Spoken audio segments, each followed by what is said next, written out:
नमस्कार, मैं तट पर आपका स्वागत है। आज के क्लास में झारखंड के संपूर्ण इतिहास पर बात करने वाले हैं। यह क्लास जेपीएससी, जेएसएससी और झारखंड के किसी भी प्रतियोगिता परीक्षा के लिए बहुत ही महत्वपूर्ण साबित होने वाला है। आइए क्लास की शुरुआत करते हैं। यदि आप आज के क्लास का पीडीएफ पाना चाहते हैं तो आप हमें कमेंट कर सकते हैं, आपको इसका पीडीएफ मिल जाएगा। आज के क्लास का पहला प्रश्न लेते हैं। पहला प्रश्न है कि झारखंड में निवास करने वाली अधिकांश जनजातियां निम्न में से किस प्रजाति की हैं? एक बार फिर से प्रश्न को रिपीट करते हैं कि झारखंड में निवास करने वाली अधिकांश जनजातियां निम्न में से किस प्रजाति की हैं? तो इसका सही आंसर हो जाएगा प्रोटो ऑस्ट्रेलॉइड। झारखंड में जो अधिकांश जनजातियां हैं यह प्रोटो ऑस्ट्रेलॉइड समूह की हैं। अगला प्रश्न देखते हैं। अगला प्रश्न है कि झारखंड के किस जिले में इस्को गुफाएं स्थित है? तो इस्को गुफाएं हजारीबाग जिला में स्थित है, तो इसका सही आंसर हो जाएगा हजारीबाग।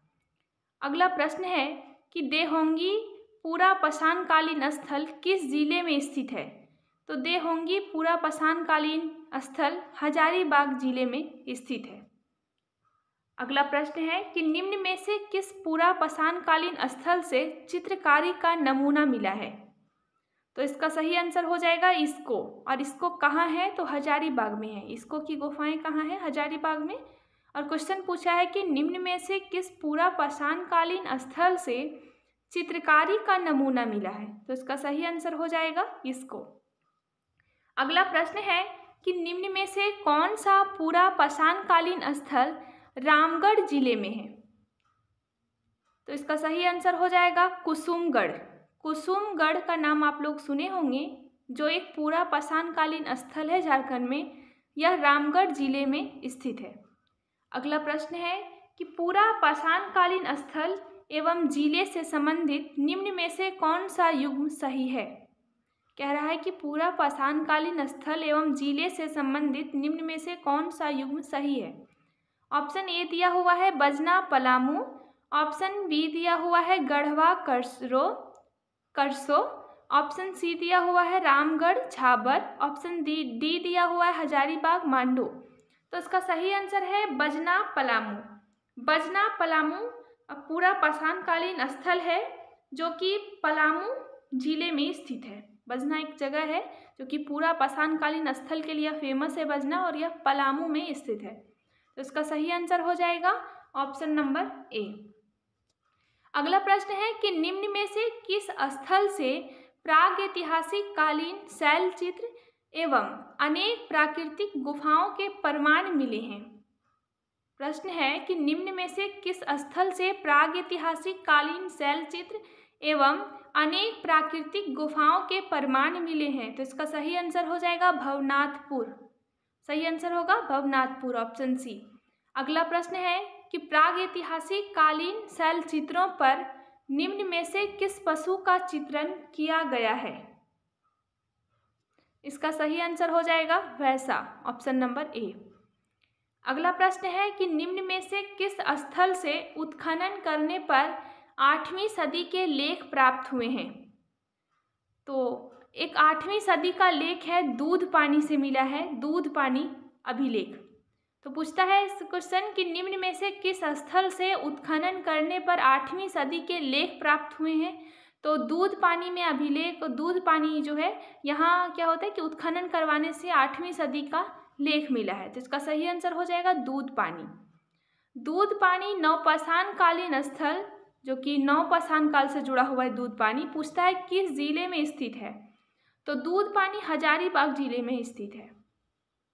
अगला प्रश्न है कि निम्न में से किस पूरा पाषाणकालीन स्थल से पालकालीन मूर्तियों के अवशेष प्राप्त हुए हैं? सवाल है कि निम्न में से किस पूरा पाषाणकालीन स्थल से पालकालीन मूर्तियों के अवशेष मिले हैं? तो पाल काल से जुड़ा हुआ मूर्ति मिला है डुमडुमा से। इसका सही आंसर हो जाएगा option number A Dumduma.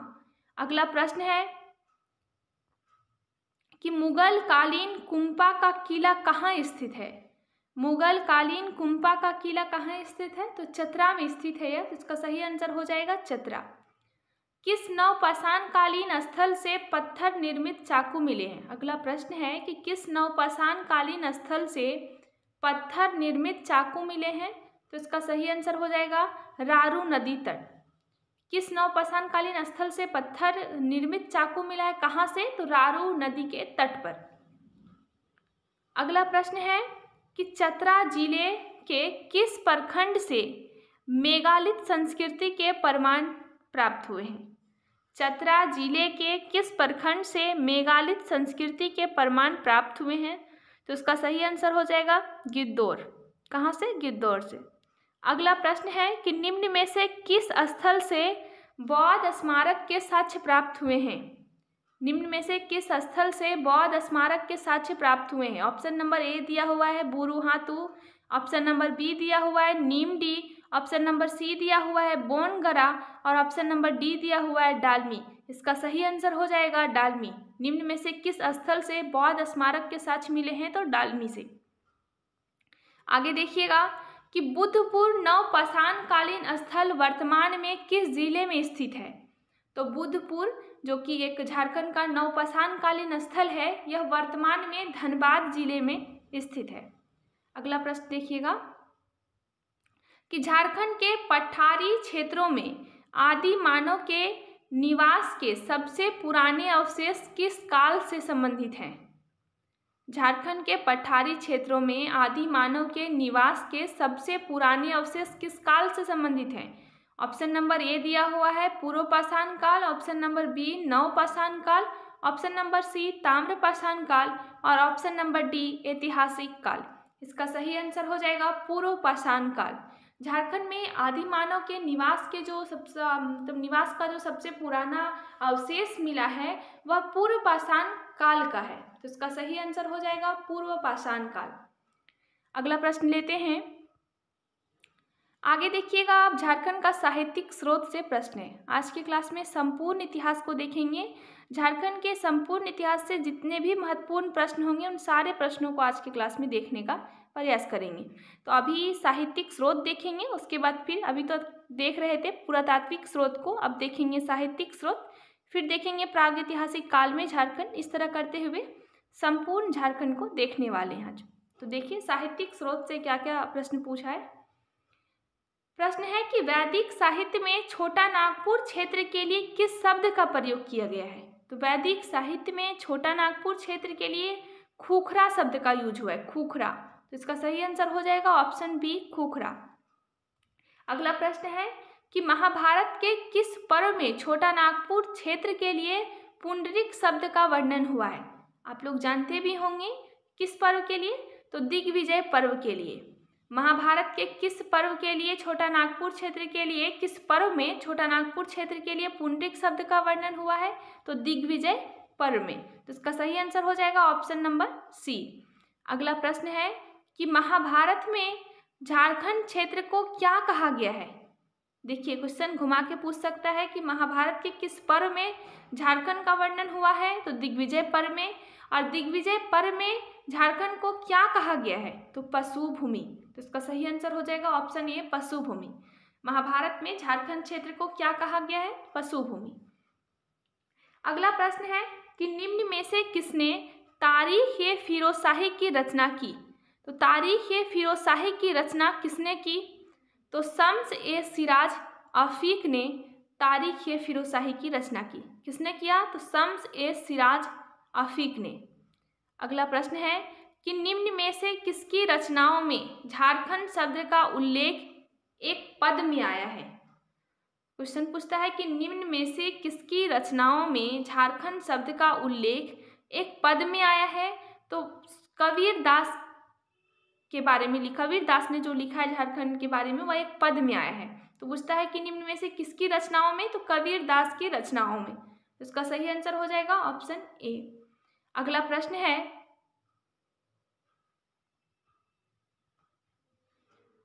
The Neolithic pattern in the pre history of India किसकी पुस्तक है?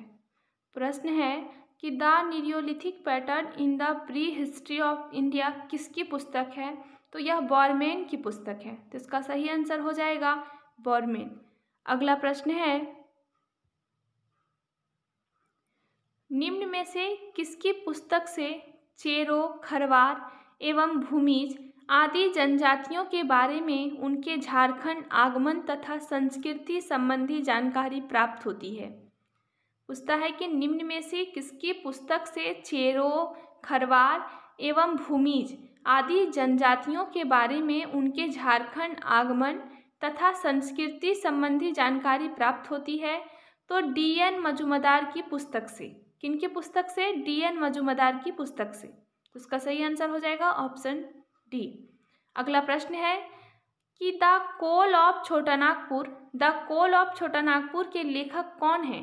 तो डाल्टन। द कोल ऑफ छोटा नागपुर किनकी पुस्तक है? डाल्टन की। इसका सही आंसर हो जाएगा ऑप्शन सी। अगला प्रश्न है, notes on A tour in Manbhum. Notes on A tour in Manbhum के रचनाकार कौन हैं? इसके रचनाकार हैं एल. टिकेल। टिकेल आप नाम याद रख सकते हैं, टिकेल। किनकी पुस्तक है यह? तो एल. टिकेल की। तो इसका सही आंसर हो जाएगा ऑप्शन ए। आगे देखिए, अब प्राग ऐतिहासिक काल में झारखंड से जुड़े जितने प्रश्न होंगे उसको देखेंगे। अगला प्रश्न है कि हजारीबाग जिले के पूरा पाषाणकालीन स्थल में उत्खनन कब कराया गया? हजारीबाग जिले में जो इतना ज़्यादा मिला है पूरा पाषाणकालीन स्थल, वहाँ उत्खनन कब करवाया गया था? तो इसका सही आंसर हो जाएगा 1991। 1991 में यहाँ उत्खनन हुआ था।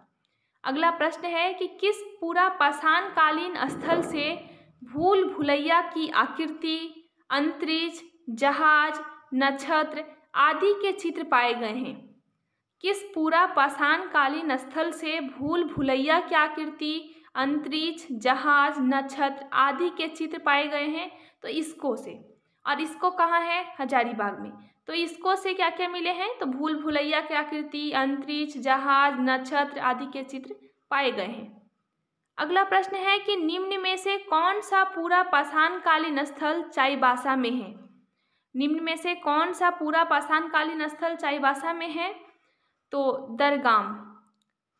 यहाँ ऑप्शन दिया हुआ है दरगाम, बालूगारा, झरवार, बूढ़ाडी। तो इनमें से जो दरगाम स्थल है यह चाईबासा में है। तो इसका सही आंसर हो जाएगा ऑप्शन ए। अगला प्रश्न है कि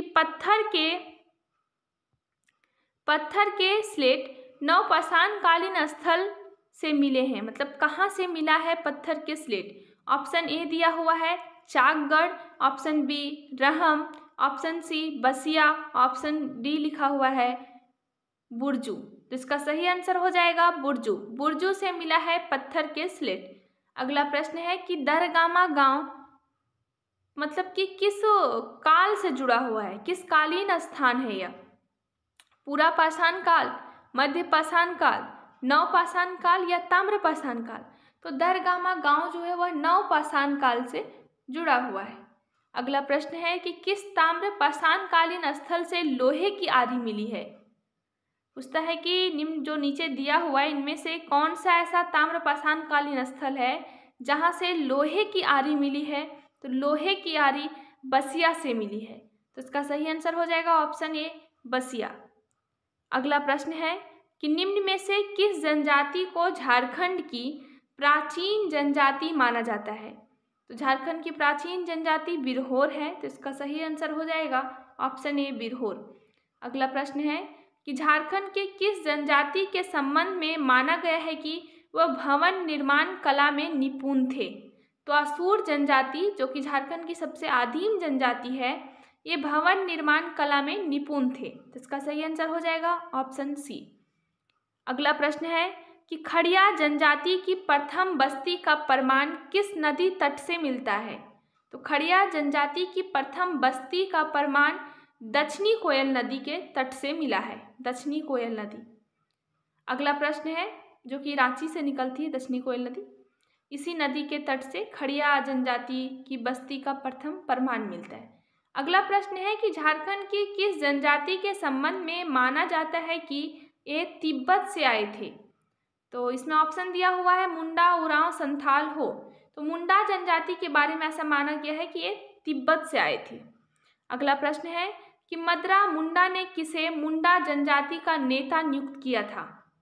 मदरा मुंडा ने किसे मुंडा जनजाति का नेता नियुक्त किया था? बिरसा मुंडा को, अमरनाथ पाहन को, सुतिया पाहन को, या इनमें से कोई नहीं? तो मदरा मुंडा ने सुतिया पाहन को मुंडा जनजाति का नेता चुना था। तो इसका सही आंसर हो जाएगा सुतिया पाहन। अगला प्रश्न है कि दक्षिण भारत से आकर झारखंड में निवास करने वाली जनजाति है। दक्षिण भारत से कौन सी जनजाति झारखंड आई है? तो उरांव जनजाति। तो इसका सही आंसर हो जाएगा उरांव। अगला प्रश्न है कि किस झारखंडी भाषा की समानता कन्नड़ से पाई जाती है? किस झारखंडी भाषा की समानता कन्नड़ से पाई जाती है? तो कुड़ुक। झारखंड की एक भाषा है कुड़ुक जो काफ़ी ज़्यादा कन्नड़ भाषा से मिलती है। तो इसका सही आंसर हो जाएगा कुड़ुक। अगला प्रश्न है कि किस काल में संथालों को संथाल परगना क्षेत्र में बसाया गया था? किस काल में संथालों को संथाल परगना क्षेत्र में बसाया गया था? तो ब्रिटिश काल में। इसका सही आंसर हो जाएगा ब्रिटिश काल। अगला प्रश्न है उरांव जनश्रुतियों के अनुसार किस जनजाति ने इन्हें मांस खाने के लिए प्रेरित किया था? तो इसका सही आंसर हो जाएगा मुंडा। उरांव जनश्रुतियों के अनुसार मुंडा जनजाति ने उरांव जनजाति को मांस खाने के लिए प्रेरित किया था, ऐसा कहा गया है। अगला प्रश्न है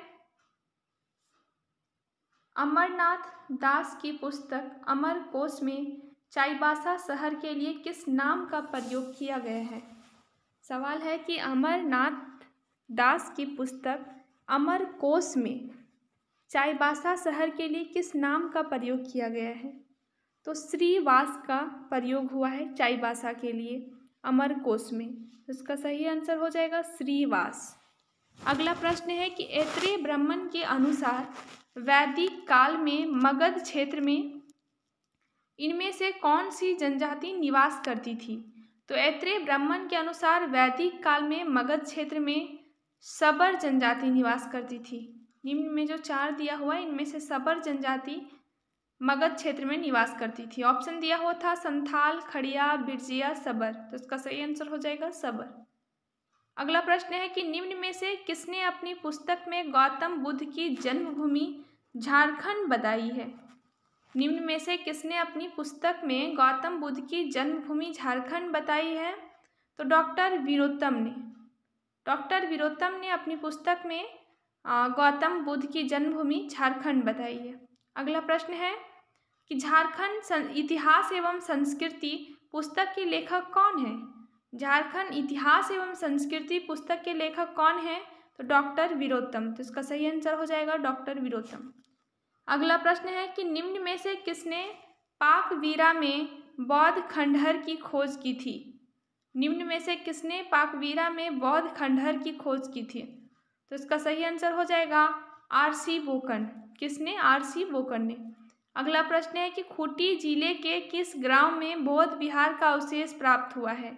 तो खूंटी जिले के बेलवा दाग एक गांव है और इसी बेलवा दाग से बौद्ध विहार के अवशेष प्राप्त हुए हैं। बौद्ध विहार का मतलब जहां बौद्ध भिक्षु रहते थे।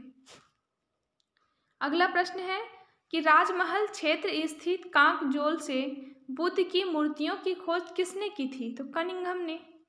राजमहल क्षेत्र स्थित कांकजोल से बुद्ध की मूर्तियों की खोज किसने की थी? तो कनिंघम ने। सही आंसर हो जाएगा ऑप्शन बी।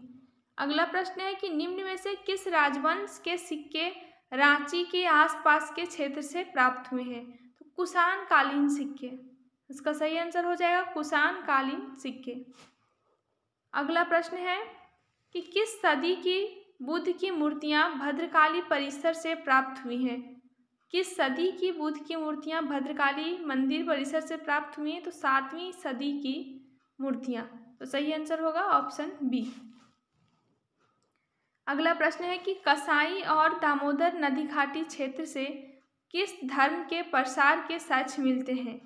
कसाई और दामोदर नदी घाटी क्षेत्र से किस धर्म के प्रसार के साक्ष्य मिलते हैं? तो जैन धर्म के। तो सही आंसर हो जाएगा जैन धर्म।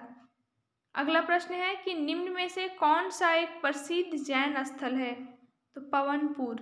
निम्न में ऑप्शन दिया हुआ है पवनपुर, रामपुर, हनुमानपुर, लक्ष्मणपुर। तो सही आंसर हो जाएगा पवनपुर। अगला प्रश्न है, निम्न में से किस साहित्य से झारखंड में जैन धर्म के प्रभाव का विवरण मिलता है? सवाल है कि निम्न में से किस साहित्य से झारखंड में जैन धर्म के प्रभाव का विवरण मिलता है? ऑप्शन दिया हुआ है, option A Padmavat, option B Aine Akbari, option C Acharanga सूत्र, ऑप्शन डी रेहला। तो इसका सही आंसर हो जाएगा आचारांग सूत्र, क्योंकि यहाँ 4 ऑप्शन में से जो सी नंबर वाला ऑप्शन है आचारांग सूत्र, यही एक जैन धर्म का पुस्तक है। तो इसका सही आंसर हो जाएगा ऑप्शन सी आचारांग सूत्र। अगला प्रश्न है कि जैन साहित्य के अनुसार कितने तीर्थंकरों को मोक्ष की प्राप्ति पारसनाथ पहाड़ी पर हुई थी? तो अभी तक जैन धर्म के कुल 24 तीर्थंकर हुए हैं, उनमें से 20 तीर्थंकर को मोक्ष की प्राप्ति पारसनाथ पहाड़ी पर हुई है। तो इसका सही आंसर हो जाएगा ऑप्शन बी 20। अगला प्रश्न है कि किस जैन तीर्थंकर का महाप्रयाण पारसनाथ पहाड़ी पर हुआ है? किस जैन तीर्थंकर का महाप्रयाण पारसनाथ पहाड़ी पर हुआ था? तो पार्श्वनाथ का। तो इसका सही आंसर हो जाएगा पार्श्वनाथ। अगला प्रश्न है कि सम्मेद शिखर जी पहाड़ी किस जिले में स्थित है? तो सम्मेद पर्वत पारसनाथ पर्वत का ही एक और नाम है। तो यहाँ पूछ रहा है कि पारसनाथ पर्वत किस जिले में है? तो पारसनाथ बोले या सम्मेद बोले, दोनों एक ही है। और यह कहाँ है? तो गिरिडीह जिले में। तो इसका सही आंसर हो जाएगा ऑप्शन ए गिरिडीह जिला। अगला प्रश्न है कि जंगल लाइफ इन इंडिया पुस्तक के लेखक कौन है? बुक का नाम है जंगल लाइफ इन इंडिया। किनकी पुस्तक है यह? तो बी बॉल की पुस्तक है। किनकी? वी बॉल की। तो इसका सही आंसर हो जाएगा ऑप्शन डी वी बॉल। अगला प्रश्न है कि मगध महाजनपद के लिए किस शब्द का प्रयोग किया गया है? मगध महाजनपद के लिए किस शब्द का प्रयोग किया गया है? कीकट का, पुंडरिक का, कुकट का, या इनमें से कोई नहीं? तो मगध महाजनपद के लिए कीकट शब्द का प्रयोग हुआ है। तो इसका सही आंसर हो जाएगा कीकट। अगला प्रश्न है कि झारखंड का पहाड़ी, पठारी तथा जंगल क्षेत्र किस महाजनपद के हिस्से थे? इसका सीधा मतलब हुआ कि जो झारखंड का पहाड़ी है, पठारी है तथा जंगल क्षेत्र है, यह किस महाजनपद के हिस्से थे? ऑप्शन दिया हुआ है अंग, मगध, कोसल या लिच्छवी। तो मगध महाजनपद इसका सही आंसर होगा, क्योंकि जो झारखंड था यह मगध महाजनपद के अंदर आता था। तो इसका सही आंसर हो जाएगा मगध। और यह मगध महाजनपद था कहाँ? तो बिहार में। अगला प्रश्न है कि मगध का विस्तार गंगा और किन नदियों के बीच था? तो मगध का विस्तार गंगा और सोन नदियों के बीच में था। गंगा और सोन नदियों के बीच में। तो सही आंसर हो जाएगा ऑप्शन सी सोन नदी। अगला प्रश्न है कि किस इतिहासकार के अनुसार झारखंड क्षेत्र चंद्रगुप्त मौर्य के साम्राज्य में शामिल था? प्रश्न है कि किस इतिहासकार के अनुसार झारखंड क्षेत्र चंद्रगुप्त मौर्य के साम्राज्य में शामिल था? रामशंकर महतो, डी.एन. मजूमदार, आर. रामशास्त्री, या इनमें से कोई नहीं? तो इसका सही आंसर हो जाएगा option B R. Ramashastri. R. Ramashastri ji कहते हैं कि झारखंड क्षेत्र चंद्रगुप्त मौर्य के साम्राज्य में आता था। तो इसका सही आंसर हो जाएगा बी आर. रामशास्त्री। अगला प्रश्न है कि अशोक के किस शिलालेख में झारखंड क्षेत्र का उल्लेख है? यह प्रश्न बहुत ही महत्वपूर्ण है और पूछा हुआ है एग्जाम में कि अशोक के किस शिलालेख में झारखंड क्षेत्र का उल्लेख हुआ है? तो अशोक के 13वें शिलालेख में झारखंड क्षेत्र का उल्लेख मिलता है। तो इसका सही आंसर हो जाएगा ऑप्शन सी 13वें शिलालेख। अगला प्रश्न है कि अशोक के शिलालेख में किस जनजाति का उल्लेख मिलता है? तो अशोक के शिलालेख में 8वीं जनजाति का उल्लेख मिलता है। कहीं कहीं नाम मिल सकता है 8वां, जैसे कि यहाँ लिखा हुआ है 8वां। ऑप्शन दिया हुआ है 8वां असुर, बिरहोर और जाटवा। तो इसका सही आंसर हो जाएगा 8वां। कहीं कहीं यह 8वीं भी मिलता है। तो इसका सही आंसर हो जाएगा 8वां। अगला प्रश्न है कि निम्न में से किस साहित्य में झारखंड क्षेत्र के लिए कुकुर देश शब्द का प्रयोग किया गया है। कहता है कि निम्न में से किस साहित्य में झारखंड क्षेत्र के लिए कुकुर देश शब्द का प्रयोग किया गया है। उपनिषद में, ऋग्वेद में, अर्थशास्त्र में या सामवेद में। तो कुकुर देश जो शब्द का प्रयोग हुआ है झारखंड के लिए, यह अर्थशास्त्र में किया गया है। किसमें? अर्थशास्त्र में। और अर्थशास्त्र किनकी पुस्तक थी? तो चाणक्य की, कौटिल्य की। तो इसका सही आंसर हो जाएगा ऑप्शन सी, अर्थशास्त्र। अगला प्रश्न है कि अर्थशास्त्र के अनुसार वनवासियों को नियंत्रित करने के लिए किस अधिकारी की नियुक्ति की गई थी। अर्थशास्त्र के अनुसार वनवासियों को नियंत्रित करने के लिए, यानी कि झारखंड के वासियों को नियंत्रित करने के लिए किस अधिकारी की नियुक्ति की गई थी। तो आटविका नामक एक अधिकारी का नियुक्ति हुआ था, जिसका क्या काम था? तो यह वनवासियों को नियंत्रित करने का काम करता था। ऐसा किसमें लिखा हुआ है? तो अर्थशास्त्र पुस्तक में ऐसा लिखा हुआ है। तो इसका सही आंसर हो जाएगा ऑप्शन बी, आटविका। अगला प्रश्न है कि अर्थशास्त्र में किस नदी से हीरा प्राप्त होने की चर्चा है। यानी चाणक्य की जो पुस्तक है अर्थशास्त्र, इसमें लिखा हुआ है कि झारखंड की एक नदी है जहाँ से हीरा मिलता है। तो यह कौन सी नदी है? ऑप्शन दिया हुआ है इंद्रवाहक, दामोदर, स्वर्णरेखा, कोनार। तो इंद्रवाहक इसका सही आंसर हो जाएगा। अर्थशास्त्र में ऐसा लिखा हुआ है कि झारखंड में एक नदी थी, इंद्रवाहक नदी, जहाँ से हीरा प्राप्त होता था। इसका सही आंसर है इंद्रवाहक। अगला प्रश्न है कि मौर्य काल में ताम्रलिप्ति एक प्रसिद्ध क्या था। ताम्रलिप्ति का नाम सुने होंगे आप लोग। मौर्य काल में यह क्या था? क्वेश्चन पूछा हुआ है। कहता है कि यह एक रोड मार्ग था, राज्य था, बंदरगाह था या अधिकारी, क्या था? तो ताम्रलिप्ति एक बंदरगाह था मौर्य काल में। तो इसका सही आंसर हो जाएगा बंदरगाह। अगला प्रश्न है कि निम्न में से कौन सा मौर्यकालीन मार्ग झारखंड से होकर गुजरता था। निम्न में से कौन सा मौर्यकालीन मार्ग झारखंड से होकर गुजरता था? उत्तरापथ, दक्षिणापथ, दोनों या इनमें से कोई नहीं। तो निम्न में से कौन सा मौर्यकालीन मार्ग झारखंड से होकर गुजरता था? दक्षिणापथ मार्ग। किसका सही आंसर क्या हो जाएगा? दक्षिणापथ। अगला प्रश्न है कि निम्न में से किस क्षेत्र से इंडो-सिथियन सिक्के प्राप्त हुए हैं। तो इंडो-सिथियन सिक्के चाईबासा से प्राप्त हुए हैं। तो सही आंसर हो जाएगा चाईबासा। अगला प्रश्न है कि किस गुप्त शासक ने झारखंड क्षेत्र में अपना विजय अभियान चलाया था। किस गुप्त शासक ने झारखंड क्षेत्र में अपना विजय अभियान चलाया था? तो समुद्रगुप्त ने। किस गुप्त शासक ने झारखंड क्षेत्र में विजय अभियान चलाएगा? तो समुद्रगुप्त। इसका सही आंसर है समुद्रगुप्त ने चलाया था। अगला प्रश्न है कि निम्न में से किसने प्रयाग प्रशस्ति में छोटा नागपुर क्षेत्र के लिए मुरुंड देश शब्द का प्रयोग किया है। तो प्रयाग प्रशस्ति किसकी, मतलब कौन लिखा है प्रयाग प्रशस्ति अभिलेख को? तो हरिसेन का था। हरिसेन का प्रयाग प्रशस्ति अभिलेख, जिसमें समुद्रगुप्त के बारे में लिखा हुआ है।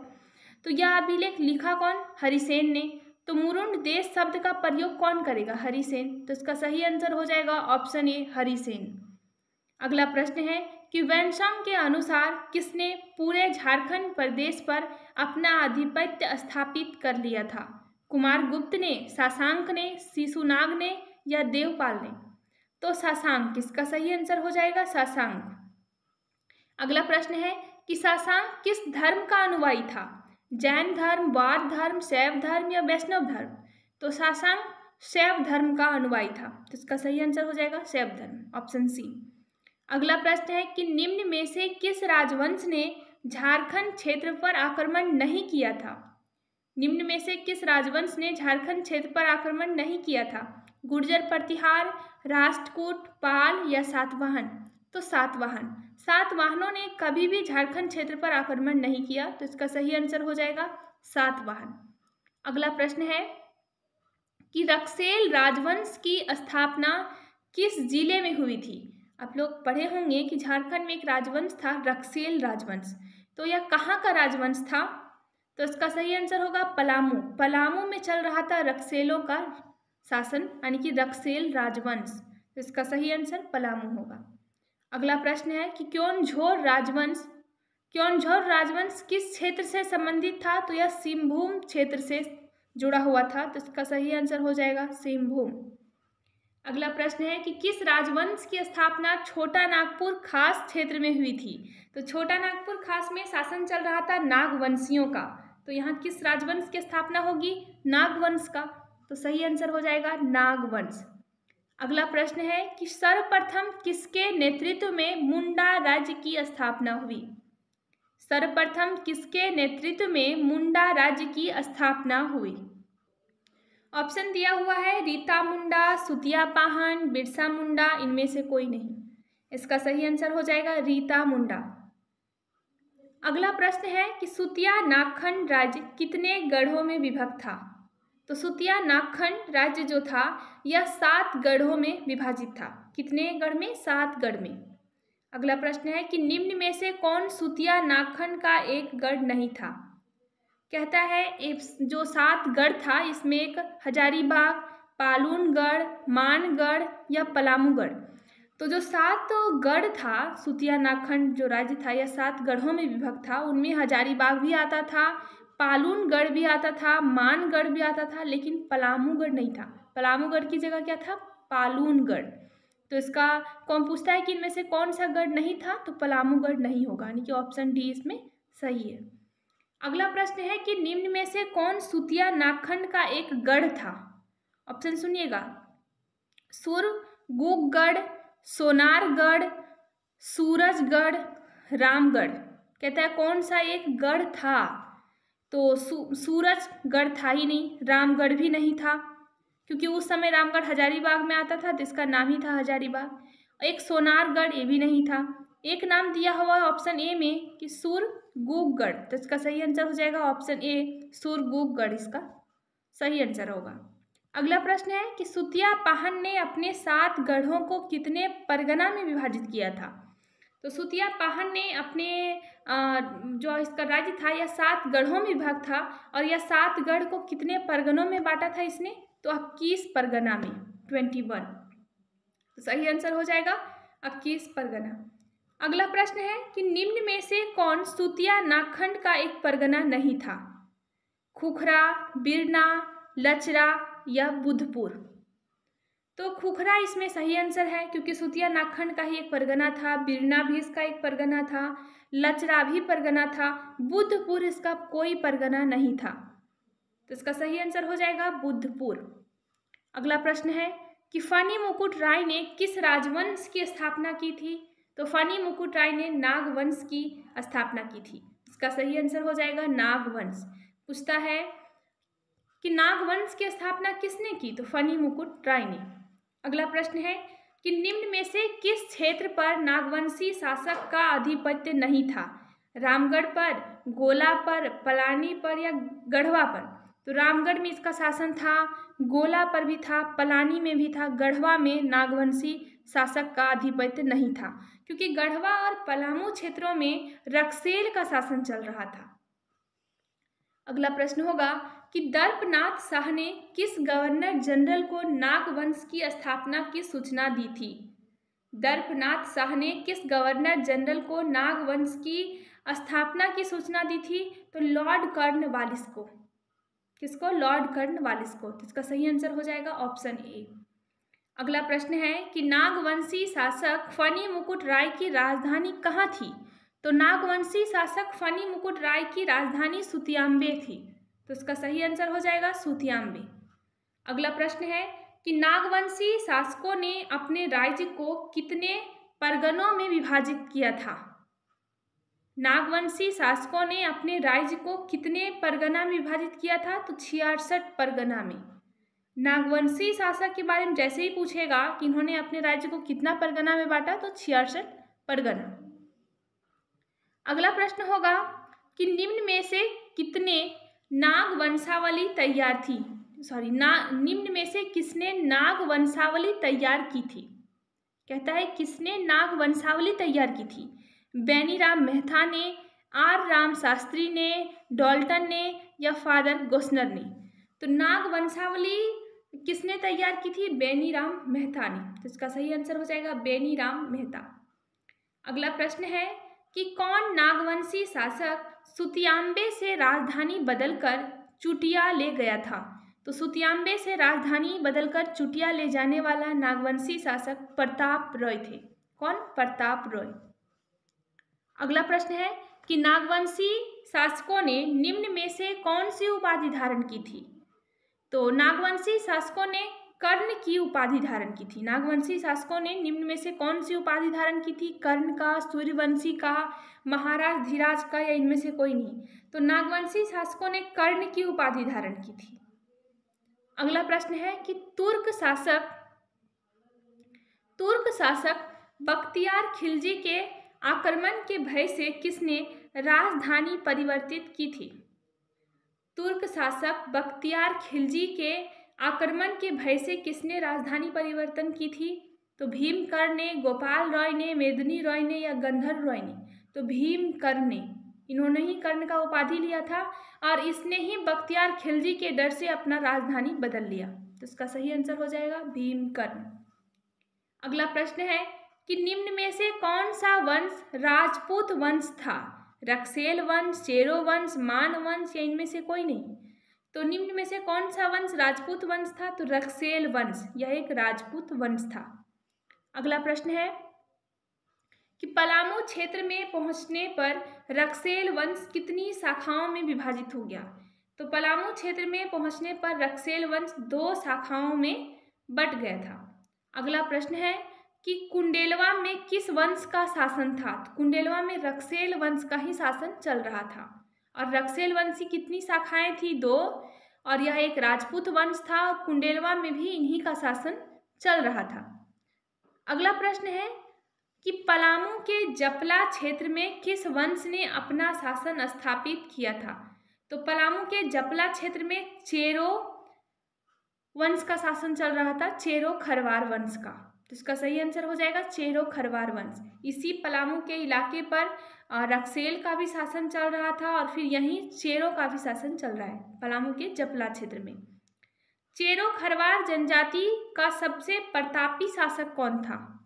पूछता है कि चेरो खरवार जनजाति का सबसे प्रतापी शासक कौन था? तो इसका सही आंसर हो जाएगा प्रताप धवल खरवार। कौन? प्रताप धवल खरवार। ऑप्शन दिया हुआ है कि भीम धवल खरवार, सुरेश धवल खरवार, प्रताप धवल, इनमें से कोई नहीं। तो प्रताप धवल इसका सही आंसर हो जाएगा।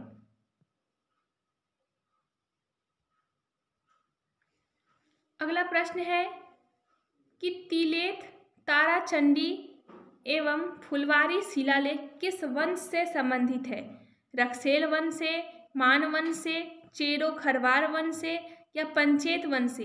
तो तिलेत, ताराचंडी एवं फुलवारी शिलालेख जो है यह चेरो खरवार वंश से जुड़ा हुआ है। किससे? चेरो खरवार वंश से।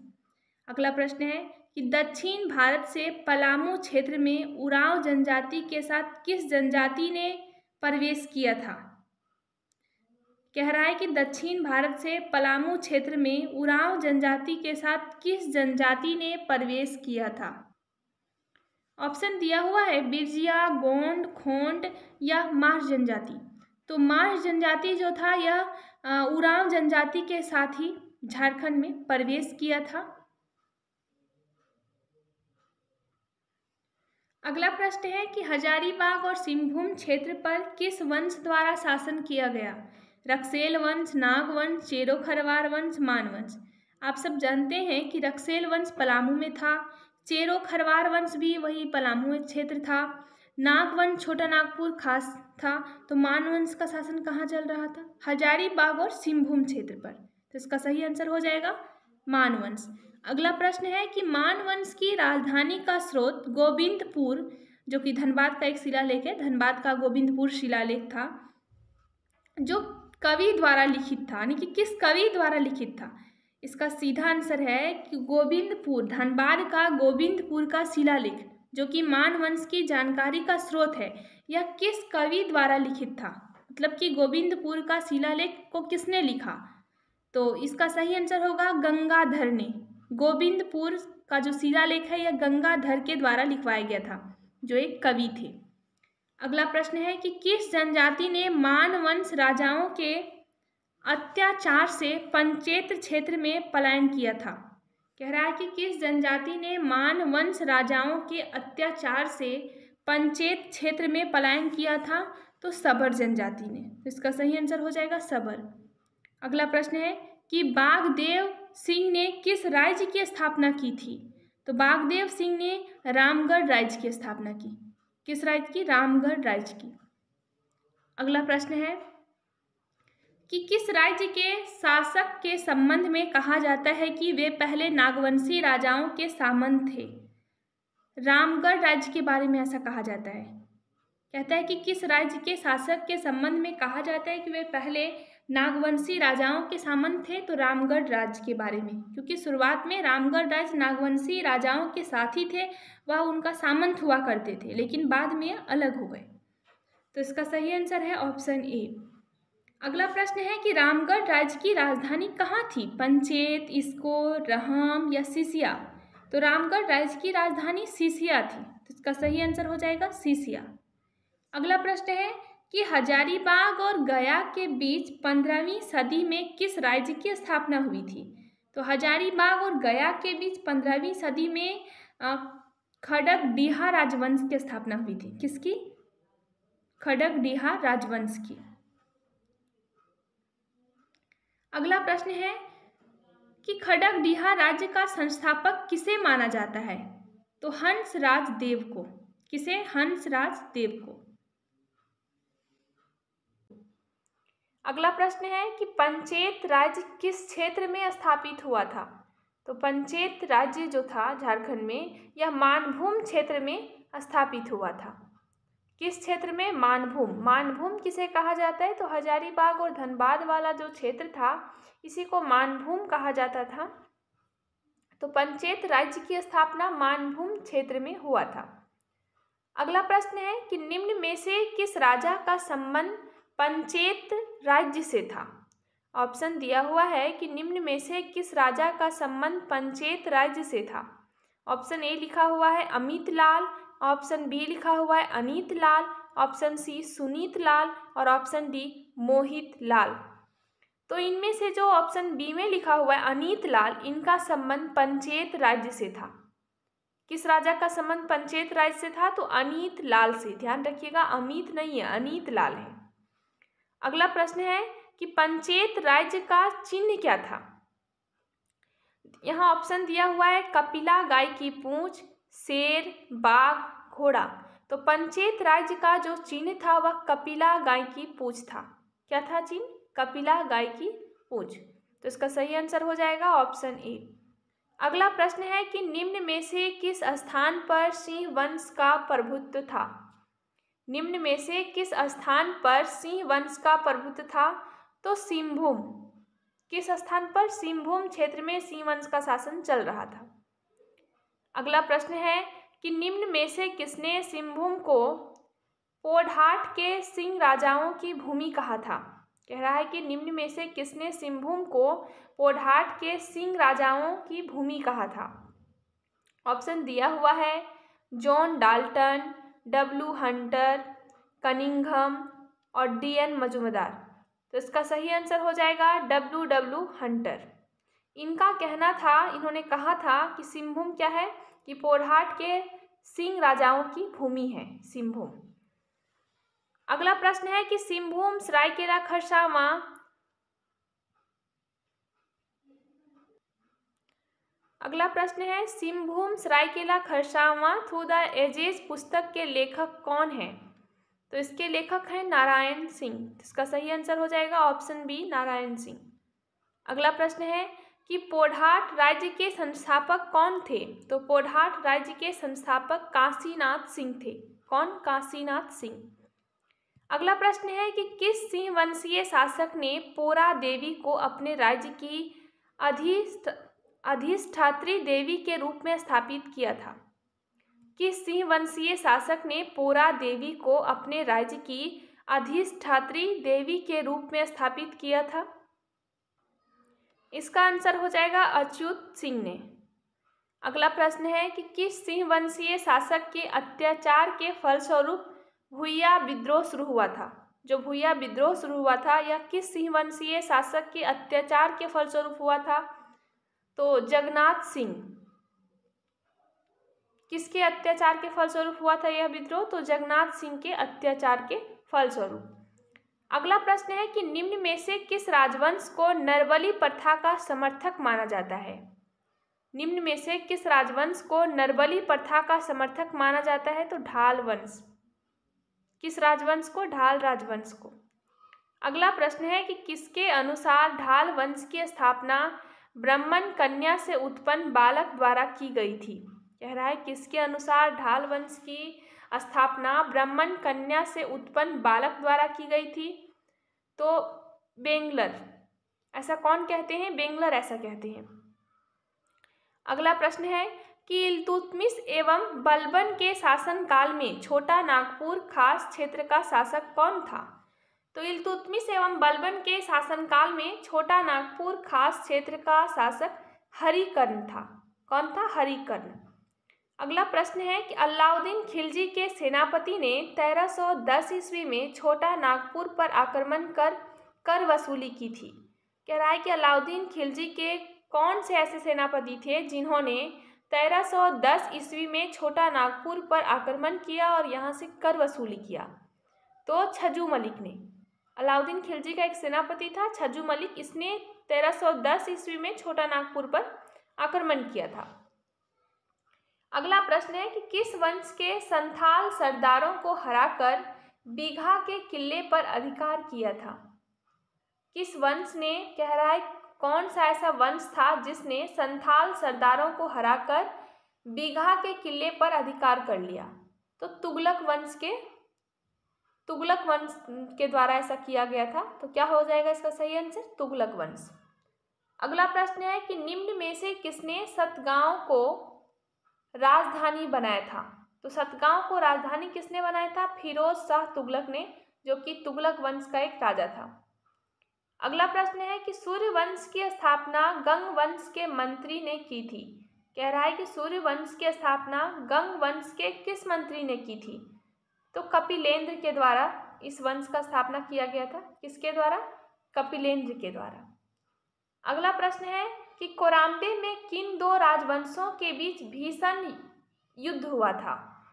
कह रहा है कि कोराम्बे में किन दो राजवंशों के बीच भीषण युद्ध हुआ था?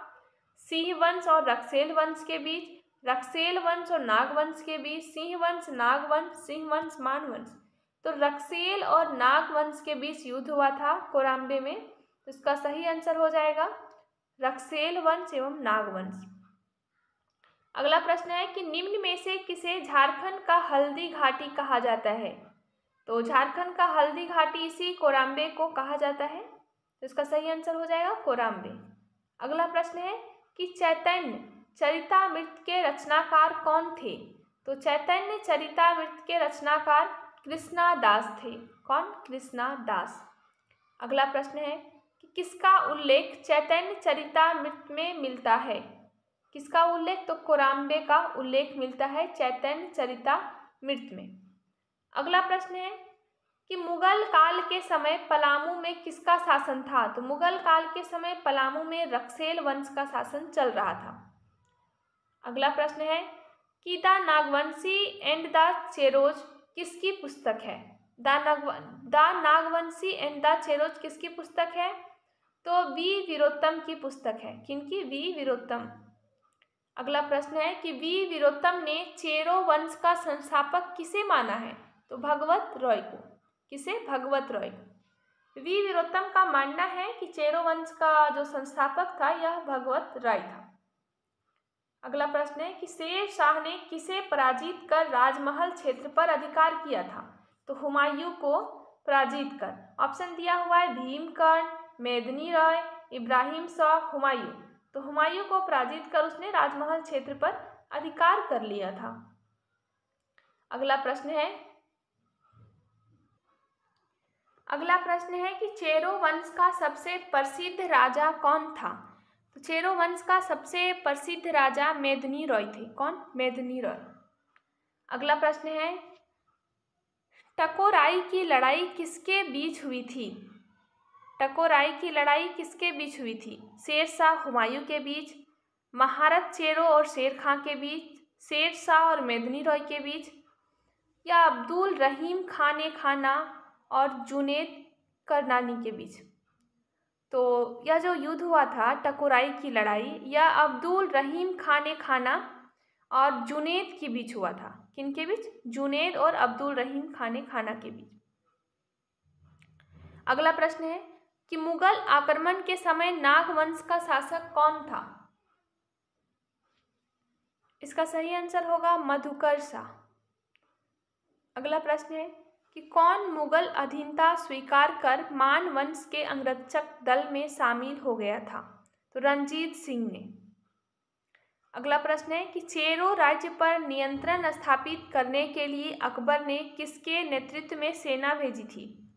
कह रहा है कि चेरो राज्य पर नियंत्रण स्थापित करने के लिए अकबर ने किसके नेतृत्व में सेना भेजी थी? तो मान सिंह के नेतृत्व में। तो सही आंसर हो जाएगा मान सिंह। अगला प्रश्न है कि मान सिंह ने कहाँ एक किले का निर्माण करवाया था? तो मान सिंह ने एक किला बनवाया था जो कि रोहतासगढ़ में। कहाँ? रोहतासगढ़ में। किला का नाम ही है रोहतासगढ़ का किला। अगला प्रश्न है कि अकबर ने किसके नेतृत्व में तेलियागढ़ पर अधिकार किया था? तो टोडरमल के नेतृत्व में। तो इसका सही आंसर हो जाएगा टोडरमल। अगला प्रश्न है कि शंख नदी में पाए जाने वाले हीरे ने किस राजवंश का ध्यान झारखंड की ओर खींचा था? तो मुगल वंश। मुगल वंश के राजाओं को लग रहा था कि शंख नदी में हीरा मिलता है और इस कारण क्या था कि उनका ध्यान झारखंड की ओर आया था। तो कह रहा है कि शंख नदी में पाए जाने वाले हीरे ने किस राजवंश का ध्यान झारखंड की ओर खींचा था? तो मुगल वंश। अगला प्रश्न है कि अकबर की मृत्यु के बाद किसने मुगलों की अधीनता को मानने से इनकार कर दिया था?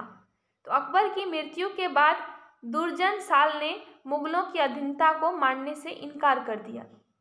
अगला प्रश्न है कि शंख नदी में पाए जाने वाले हीरों का विवरण किस मुगल शासक की आत्मकथा में किया गया है? तो जहांगीर, जिनका बुक का नाम था तुजुक-ए-जहांगीरी, जो एक खुद लिखे हुए हैं। जहांगीर खुद अपने से लिखे थे और इन्होंने अपने आत्मकथा में लिखा है कि शंख नदी में हीरा मिलता है और इस नदी के बारे में वर्णन किया है इन्होंने। तो इसका सही आंसर हो जाएगा जहांगीर। अगला प्रश्न है कि किस मुगल शासक ने दुर्जन साल को शाह की उपाधि दी थी? तो दुर्जन साल को शाह की उपाधि जहांगीर दिए थे। अगला प्रश्न है कि दुर्जन साल ने कितना वार्षिक कर देना स्वीकार किया था? प्रश्न है कि दुर्जन साल ने कितना वार्षिक कर देना स्वीकार किया था? तो 6,000 रुपया।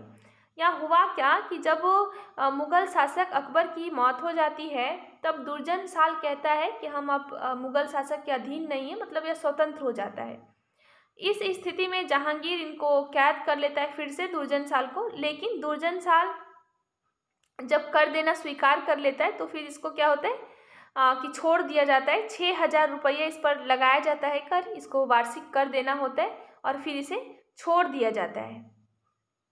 तो इसका सही आंसर हो जाएगा 6,000। अगला प्रश्न है कि किस चेरो राजा ने सड़क-ए-आजम पर मुगल काफिला को लूटा था? तो सहबल राय ने। किसने? सहबल राय ने। किस चेरो राजा ने सड़क-ए-आजम पर मुगल काफिला को लूटा? तो सहबल राय ने। अगला प्रश्न है कि शाहजहां ने विरोध कर कब राजमहल क्षेत्र पर अधिकार किया? तो शाहजहां ने विद्रोह कर 1622 ईस्वी में राजमहल क्षेत्र पर अधिकार कर लिया था। अगला प्रश्न है कि शाहजहां ने किस चेरो राजा को एक हजारी मनसब प्रदान किया था? शाहजहां ने किस चेरो राजा को एक हजारी मनसब प्रदान किया? तो प्रताप राय को। किसे? प्रताप राय को। अगला प्रश्न है औरंगजेब ने किसे पलामू का फौजदार नियुक्त किया था? सवाल है कि औरंगजेब ने किसे पलामू का फौजदार नियुक्त किया था? तो मनकली खां को। किसे? मनकली खां को। अगला प्रश्न है कि किस चेरो शासक का शासनकाल कृषि के लिए स्वर्ण युग था? किस चेरो शासक का शासनकाल कृषि के लिए स्वर्ण युग था? तो मेदिनी राय। मेदिनी राय का जो शासनकाल था यह कृषि के लिए स्वर्ण युग माना जाता था, चेरो शासनकाल का। अगला प्रश्न है कि मेदिनी राय के बाद उनका उत्तराधिकारी कौन बना? तो मेदिनी राय के बाद उनका उत्तराधिकारी रुद्र राय बना। कौन? रुद्र राय। अगला प्रश्न है कि किस शासक ने चुटिया का राम मंदिर बनवाया था? तो रघुनाथ शाह ने। नाम भी है रघुनाथ, मंदिर भी बनवाए थे राम मंदिर। अगला प्रश्न है कि किस किले में प्रसिद्ध नागपुरी दरवाजा स्थित है? तो पलामू किला में। यह दरवाजा बहुत ही सुंदर है। तो कह रहा है कि किस किले में प्रसिद्ध नागपुरी दरवाजा स्थित है? तो पलामू किला में। अगला प्रश्न है कि मुगलों ने कहाँ एक शाही टकसाल स्थापित की थी? तो राजमहल में। मुगलों ने कहाँ एक शाही टकसाल स्थापित की थी? तो राजमहल क्षेत्र में, राजमहल में। कुंडा राज्य की स्थापना किसने की थी? तो कुंडा राज्य की स्थापना राम सिंह के द्वारा किया गया था। तो इसका सही आंसर हो जाएगा ऑप्शन बी, राम सिंह। अगला प्रश्न है कि किस शासक ने रामगढ़ राज्य की राजधानी बादाम से रामगढ़ स्थानांतरित कर दी थी? कह रहा है कि किस शासक ने रामगढ़ राज्य की राजधानी बादाम से रामगढ़ स्थानांतरित कर दी थी? तो दलेल सिंह ने। किसने? दलेल सिंह ने। अगला प्रश्न है कि किस मुगल सेनापति द्वारा 1641 ईस्वी में पलामू पर आक्रमण किया गया था? किस मुगल सेनापति द्वारा 1641 ईस्वी में पलामू पर आक्रमण किया गया था? तो शाइस्ता खां के द्वारा। किसके द्वारा? शाइस्ता खां के द्वारा। अगला प्रश्न है कि निम्न में से किस शासक ने मुगलों को कर देना बंद कर दिया था? तो यदुनाथ शाह ने। निम्न में से दिया हुआ है, देखिए एनी शाह ऑप्शन है, राम शाह है, जगन्नाथ शाह है, यदुनाथ शाह है। तो यदुनाथ शाह ने। अगला प्रश्न है कि 1734 ईस्वी में अलीवर्दी खां ने कहाँ आक्रमण किया था? तो अलीवर्दी खां ने 1734 में झारखंड में आक्रमण किया। और कहाँ? तो चतरा में। तो सही आंसर हो जाएगा चतरा। अगला प्रश्न है कि किस नागवंशी शासक के शासनकाल में मराठों का प्रथम आक्रमण झारखंड पर हुआ था? तो उदय शाह। किस नागवंशी शासक के शासनकाल में मराठों का प्रथम आक्रमण झारखंड पर हुआ था? तो उदय शाह के शासनकाल में। अगला प्रश्न है कि किस नागवंशी शासक के शासनकाल में अंग्रेजों का झारखंड में पहली बार प्रयोग हुआ था? तो दर्पनाथ शाह। जिस समय नागवंशी राजा थे उसी समय अंग्रेजों का झारखंड में पहली बार प्रवेश हुआ। अगला प्रश्न है कि हिदायत अली खां ने किस शहर को अपनी राजधानी बनाया था? तो हिदायत अली खां ने हुसैनाबाद को अपनी राजधानी बनाया था। किसे? हुसैनाबाद को। अगला प्रश्न है कि 1748 से 50 में मराठों ने राजमहल क्षेत्र में लूटपाट की थी, जिसका नेतृत्व कौन कर रहा था? तो मीर हबीब। कौन? मीर हबीब। अगला प्रश्न है कि किस नागवंशी शासक ने मराठों के आतंक से मुक्ति के लिए अंग्रेजों से सहयोग लिया था? तो दीपनाथ शाह। कौन? दीपनाथ शाह ने। अगला प्रश्न है कि बंगाल के नायब नवाब ने राजमहल की किलेबंदी कब करवाई थी? तो 1712 में। अगला प्रश्न है कि 6 राज्य की राजधानी कहाँ थी? तो बीघा। 6 राज्य की जो राजधानी थी वह बीघा थी।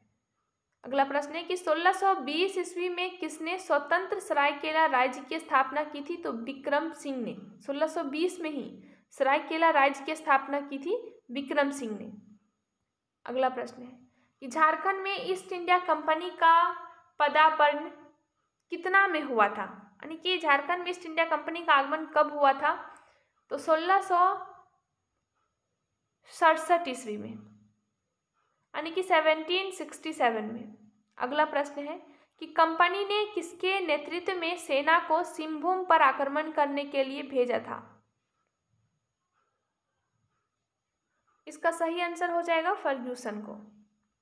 अगला प्रश्न है कि कंपनी ने जगन्नाथ ढाल को अपदस्थ कर किसे शासक नियुक्त किया था? तो नीमू ढाल को। किसे? जगन्नाथ ढाल को हटा के नीमू ढाल को राजा बना दिया, जिस कारण विरोध हुआ था, ढाल विद्रोह। अगला प्रश्न है कि अंग्रेज अधिकारी फॉरबिस एवं पोढ़ाट के राजा के मध्य संधि कब हुई थी? तो 1773 ईस्वी में, 1773 में।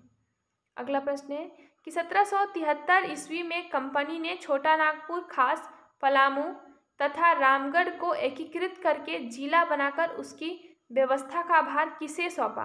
तो जैकब को। किसे? जैकब को।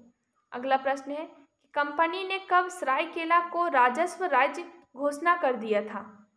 तो 1899 में, यानी कि 1899 ईस्वी में सरायकेला को राजस्व राज्य घोषित कर दिया था। अगला प्रश्न है कि किसने 1763 ईस्वी में मीर कासिम को पराजित कर अंतिम रूप से राजमहल क्षेत्र पर अंग्रेजों का अधिकार स्थापित करा दिया? कह रहा है कि किसने 1763 ईस्वी में मीर कासिम को पराजित कर अंतिम रूप से राजमहल क्षेत्र पर अंग्रेजों का अधिकार स्थापित करा दिया? तो मेजर एडम्स का। किनका? मेजर एडम्स का। अगला प्रश्न है मुगल बादशाह शाह आलम ने कितना लाख वार्षिक में अंग्रेजों को बिहार, बंगाल एवं उड़ीसा की दीवानी दे दी थी? तो 26 लाख वार्षिक में। कितना? 26 लाख वार्षिक में। अगला प्रश्न है कि तमाड़ विद्रोह किस जनजाति से संबंधित था? तो तमाड़ विद्रोह उरांव जनजाति से संबंधित था। अगला प्रश्न है कि तमाड़ विद्रोह कब शुरू हुआ था? तो तमाड़ विद्रोह 1789 में शुरू हुआ था। कब? 1789 में। अगला प्रश्न है कि सन 1800 ईस्वी में चेरो विद्रोह किसके नेतृत्व में शुरू हुआ था? तो चेरो राजा के नेतृत्व में हुआ था। अगला प्रश्न है कि कंपनी ने किसे अपदस्थ करके गोपाल राय को राजा बनाया था? मतलब किसे हटा के गोपाल राय को राजा बनाया? तो जयनाथ सिंह को। जयनाथ सिंह को हटा दिया, गोपाल राय को राजा बना दिया था। निम्न में से किसके नेतृत्व में चेरो विद्रोह शुरू हुआ था? तो भूषण सिंह के नेतृत्व में। किसके नेतृत्व में? भूषण सिंह के नेतृत्व में। अगला प्रश्न है कि सन 1821-22 में किस क्षेत्र के हो लोगों ने सिंहभूम के राजा के विरुद्ध विद्रोह किया था? तो छोटा नागपुर क्षेत्र के हो लोगों ने।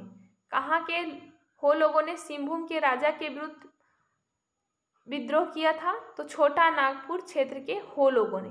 अगला प्रश्न है कि हो विद्रोह के समय कंपनी सेना की कमान किसके पास थी? तो हो विद्रोह के समय कंपनी सेना का कमान रफसेस के पास था।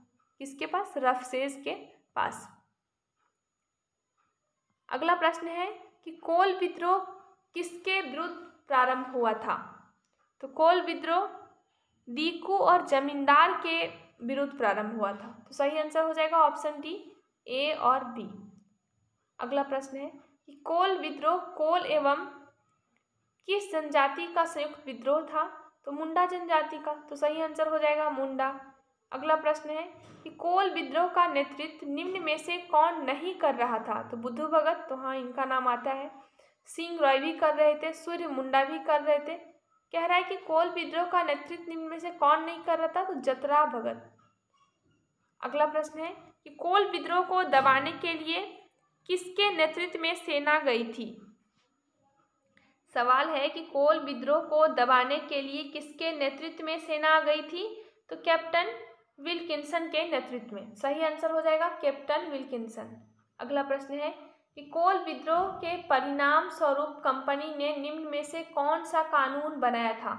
तो कोल विद्रोह के परिणाम स्वरूप कंपनी ने कौन सा कानून बनाया था? तो रेगुलेशन।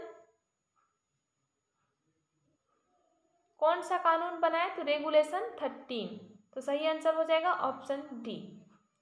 अगला प्रश्न है कि कोल विद्रोह के बाद उस क्षेत्र को एक नया प्रशासनिक क्षेत्र घोषित किया गया, उसका प्रथम गवर्नर किसे नियुक्त किया गया था? तो विल्किंसन को। कोल विद्रोह के बाद उस क्षेत्र को एक नया प्रशासनिक क्षेत्र घोषित किया गया और उसका प्रथम गवर्नर विल्किंसन को चुना गया था। कोल विद्रोह कब हुआ था? तो 1831-32 में यह विद्रोह हुआ, 31 से 32 तक चला। भूमिज विद्रोह को अंग्रेजों ने क्या कहा था? गंगा नारायण का हंगामा। क्या कहा था? गंगा नारायण का हंगामा। अगला प्रश्न है कि भूमिज विद्रोह का नेतृत्व कहाँ के राजा ने किया था? तो बड़ा भूम के राजा ने। कहाँ के? बड़ा भूम के राजा ने भूमिज विद्रोह का नेतृत्व किया था। अगला प्रश्न है कि भूमिज विद्रोह किसका संयुक्त विद्रोह था? जनजातीय जमींदारों का, जनजातीय लोगों का या दिखुओं का? तो जनजातीय जमींदारों और जनजातीय लोगों का भूमिज विद्रोह। तो इसका सही आंसर हो जाएगा ए और बी। अगला प्रश्न है कि कंपनी ने किसे भूमिज विद्रोह को दबाने के लिए भेजा था? तो टीमर को। किसे? टीमर को। अगला प्रश्न है कि भूमिज विद्रोह में कहाँ के राजा ने अंग्रेजों की सहायता की थी? तो खरसावां। भूमिज विद्रोह में कहाँ के राजा ने अंग्रेजों की सहायता की थी? तो खरसावां के राजा ने। अगला प्रश्न है कि भूमिज विद्रोह के परिणाम स्वरूप किस नए जिले का गठन हुआ था? तो भूमिज विद्रोह के परिणाम स्वरूप मानभूम जिले का गठन हुआ था। किसका? मानभूम। अगला प्रश्न है कि झारखंड के किस क्षेत्र को दामिनी कोह कहा गया था? तो संथाल परगना को दामिनी कोह कहा जाता था। अगला प्रश्न है कि संथाल समुदाय बंधुआ मजदूर को क्या कहते हैं? संथाल समुदाय बंधुआ मजदूर को कमियां कहते हैं। क्या? कमियां। अगला प्रश्न है कि सिद्धू कान्हू के नेतृत्व में कौन सा विद्रोह प्रारंभ हुआ था? तो संथाल विद्रोह। सिद्धू कान्हू के नेतृत्व में कौन सा विद्रोह हुआ? संथाल विद्रोह। अगला प्रश्न है कि निम्न में से किस विद्रोह का नारा था करो या मरो अंग्रेजों हमारी माटी छोड़ो? तो संथाल विद्रोह का नारा था। किस विद्रोह का? संथाल विद्रोह का। अगला प्रश्न है कि सिंधु एवं कान्हू को कहाँ पर फांसी दी गई थी? तो बरहेट में, जो कि दुमका में, यहीं इनको फांसी दे दिया गया था। संथाल विद्रोह के परिणाम स्वरूप कब विधिवत संथाल परगना जिले की स्थापना हुई? तो 30 नवंबर 1856 ईस्वी को। कब? 1856 ईस्वी को। अगला प्रश्न है कि संथाल परगना का प्रथम जिलाधीश किसे नियुक्त किया गया था? तो एस्ली एडेन को। किसे? एस्ली एडेन को संथाल परगना का प्रथम जिलाधीश नियुक्त किया गया था। अगला प्रश्न है कि प्रतिवर्ष हूल अथवा संथाल विप्लव दिवस कब मनाया जाता है? तो 30 जून को। प्रतिवर्ष हूल दिवस कब मनाया? झारखंड क्षेत्र में सन 1859 से 1881 यानी कि 1859 से लेके 1881 ईस्वी के मध्य चला आंदोलन किस नाम से जाना जाता है? कह रहा है कि झारखंड क्षेत्र में 1859 से 1881 के मध्य कौन सा आंदोलन चला था? तो सरदारी आंदोलन। कौन सा आंदोलन? सरदारी आंदोलन। अगला प्रश्न है कि किसने अपनी पुस्तक द मुंडाज में सरदारी आंदोलन का उल्लेख किया है? इसका सीधा मतलब हुआ कि द मुंडाज पुस्तक के लेखक कौन हैं? तो एस.सी. रॉय। कौन है? एस.सी. रॉय। अगला प्रश्न है कि निम्न में से क्या सरदारी आंदोलन का उद्देश्य नहीं था? तो सरदारी आंदोलन का उद्देश्य क्या क्या था? बेगारी प्रथा की समाप्ति करना, जमींदारों को भगाना, भूमि प्रतिबंध को समाप्त करना। तो कह रहा है कि निम्न में से क्या सरदारी आंदोलन का उद्देश्य नहीं था? जाति प्रथा की समाप्ति? तो नहीं, जाति प्रथा की समाप्ति इस आंदोलन का उद्देश्य नहीं था। सरदारी आंदोलन का जो मेन पर्पस था यह बेगारी प्रथा की समाप्ति करना था, जमींदारों को भगाना था और जो भूमि पर प्रतिबंध लगे हुए थे इसे समाप्त करना था। तो इसका सही आंसर हो जाएगा ऑप्शन ए। अगला प्रश्न है कि खरवार आंदोलन का नेतृत्व किसने किया था? तो खरवार आंदोलन का नेतृत्व भागीरथ मांझी ने किया था। किसने? भागीरथ मांझी ने। अगला प्रश्न है कि निम्न में से किस आंदोलन में मदिरा का विरोध हुआ है? तो मदिरा का विरोध खरवार आंदोलन में ही हुआ है। तो खरवार आंदोलन में मदिरा का विरोध हुआ था। किसका विद्रोह? किसका विरोध हुआ था? मदिरा का। तो सही आंसर हो जाएगा खरवार। खरवार आंदोलन के जो नेतृत्वकर्ता थे भागीरथ मांझी, इन्हें बाबा भी कहा जाता था। बाबा के नाम से जाने जाते हैं भागीरथ मांझी। अगला प्रश्न है कि खरवार आंदोलन का दूसरा नाम क्या था? तो खरवार आंदोलन का दूसरा नाम था सफाहोर। सफाहोर आंदोलन। अगला प्रश्न है कि खरवार आंदोलन किस जनजाति से संबंधित था? यहाँ दिया हुआ है हो, संथाल, मुंडा, खड़िया। तो खरवार आंदोलन यहाँ किस जनजाति से संबंधित था? तो संथाल जनजाति से। जो ऑप्शन दिया हुआ है इनमें से संथाल जनजाति सही होगा। अगला प्रश्न है कि खरवार आंदोलन से उदासीन लोगों को क्या कहा जाता था? कह रहा है कि खरवार आंदोलन से उदासीन लोगों को क्या कहा जाता था? बाबजिया। क्योंकि खरवार आंदोलन के जो नेता थे उनको बाबा जी कहा गया है, जो नेतृत्व करता भागीरथ मांझी को, और इससे जुड़े लोगों को कहा जाता था बापजिया। अगला प्रश्न है कि बिरसा मुंडा आंदोलन कब शुरू हुआ था? तो बिरसा मुंडा आंदोलन 1895 में प्रारंभ हुआ। कब? 1895 में। अगला प्रश्न है कि निम्न में से किस आंदोलन के नेतृत्वकर्ता को भगवान के अवतार के रूप में मान्यता मिली है? तो बिरसा मुंडा को। इन्हें धरती आबा कहा जाता था। अगला प्रश्न है कि बिरसा मुंडा आंदोलन किसके नेतृत्व में किया गया था? किसके विरुद्ध में किया गया था? तो साहूकरों, जमींदारों, दीकुओं, उपयुक्त सभी। तो इसका सही आंसर हो जाएगा उपयुक्त सभी। या इसमें साहूकर का भी विरोध हुआ था, जमींदार का भी विरोध हुआ था और दीकुओं का भी विरोध हुआ था। दीकू कहने का मतलब बाहरी लोग, अंग्रेज जिसको कहते थे बाहरी लोग। अगला प्रश्न है कि निम्न में से क्या बिरसा मुंडा आंदोलन का उद्देश्य नहीं था? स्वतंत्र मुंडा, दीकुओं को भगाना, राज्य की स्थापना, लगान नहीं देना। तो लगान नहीं देना इस आंदोलन का उद्देश्य नहीं था। इसका उद्देश्य था स्वतंत्र हो जाना, मुंडा स्वतंत्र रहेगा, दीकों को भगाना और राज्य की स्थापना करना। तो सही आंसर हो जाएगा लगान नहीं देना। लगान नहीं देना इस आंदोलन का उद्देश्य नहीं था। अगला प्रश्न है कि बिरसा मुंडा को कंपनी सेना ने कहाँ से गिरफ्तार किया था? तो बिरसा मुंडा को कंपनी सेना ने रांची से गिरफ्तार किया था। कहाँ से? रांची से। अगला प्रश्न है कि बिरसा मुंडा आंदोलन के दौरान अंग्रेजों पर दूसरी बार कब हमला हुआ था? बिरसा मुंडा आंदोलन के दौरान अंग्रेजों के ऊपर दूसरी बार कब हमला हुआ था? तो 25 दिसंबर 1897 ईस्वी को। कब? 25 दिसंबर 1897 ईस्वी को। अगला प्रश्न है कि बिरसा मुंडा आंदोलन के परिणाम स्वरूप 1908 ईस्वी में किसे अनुमंडल बनाया गया? तो गुमला को। इस आंदोलन के पश्चात 1908 में गुमला को अनुमंडल बनाया गया था। अगला प्रश्न है कि निम्न में से किस आंदोलन के परिणाम स्वरूप पहली बार भूमि संबंधी व्यवस्था मुंडारी खुटकटी व्यवस्था को लागू किया गया? तो बिरसा मुंडा। बिरसा मुंडा आंदोलन के बाद ही मुंडारी खुटकटी व्यवस्था को लागू किया गया था।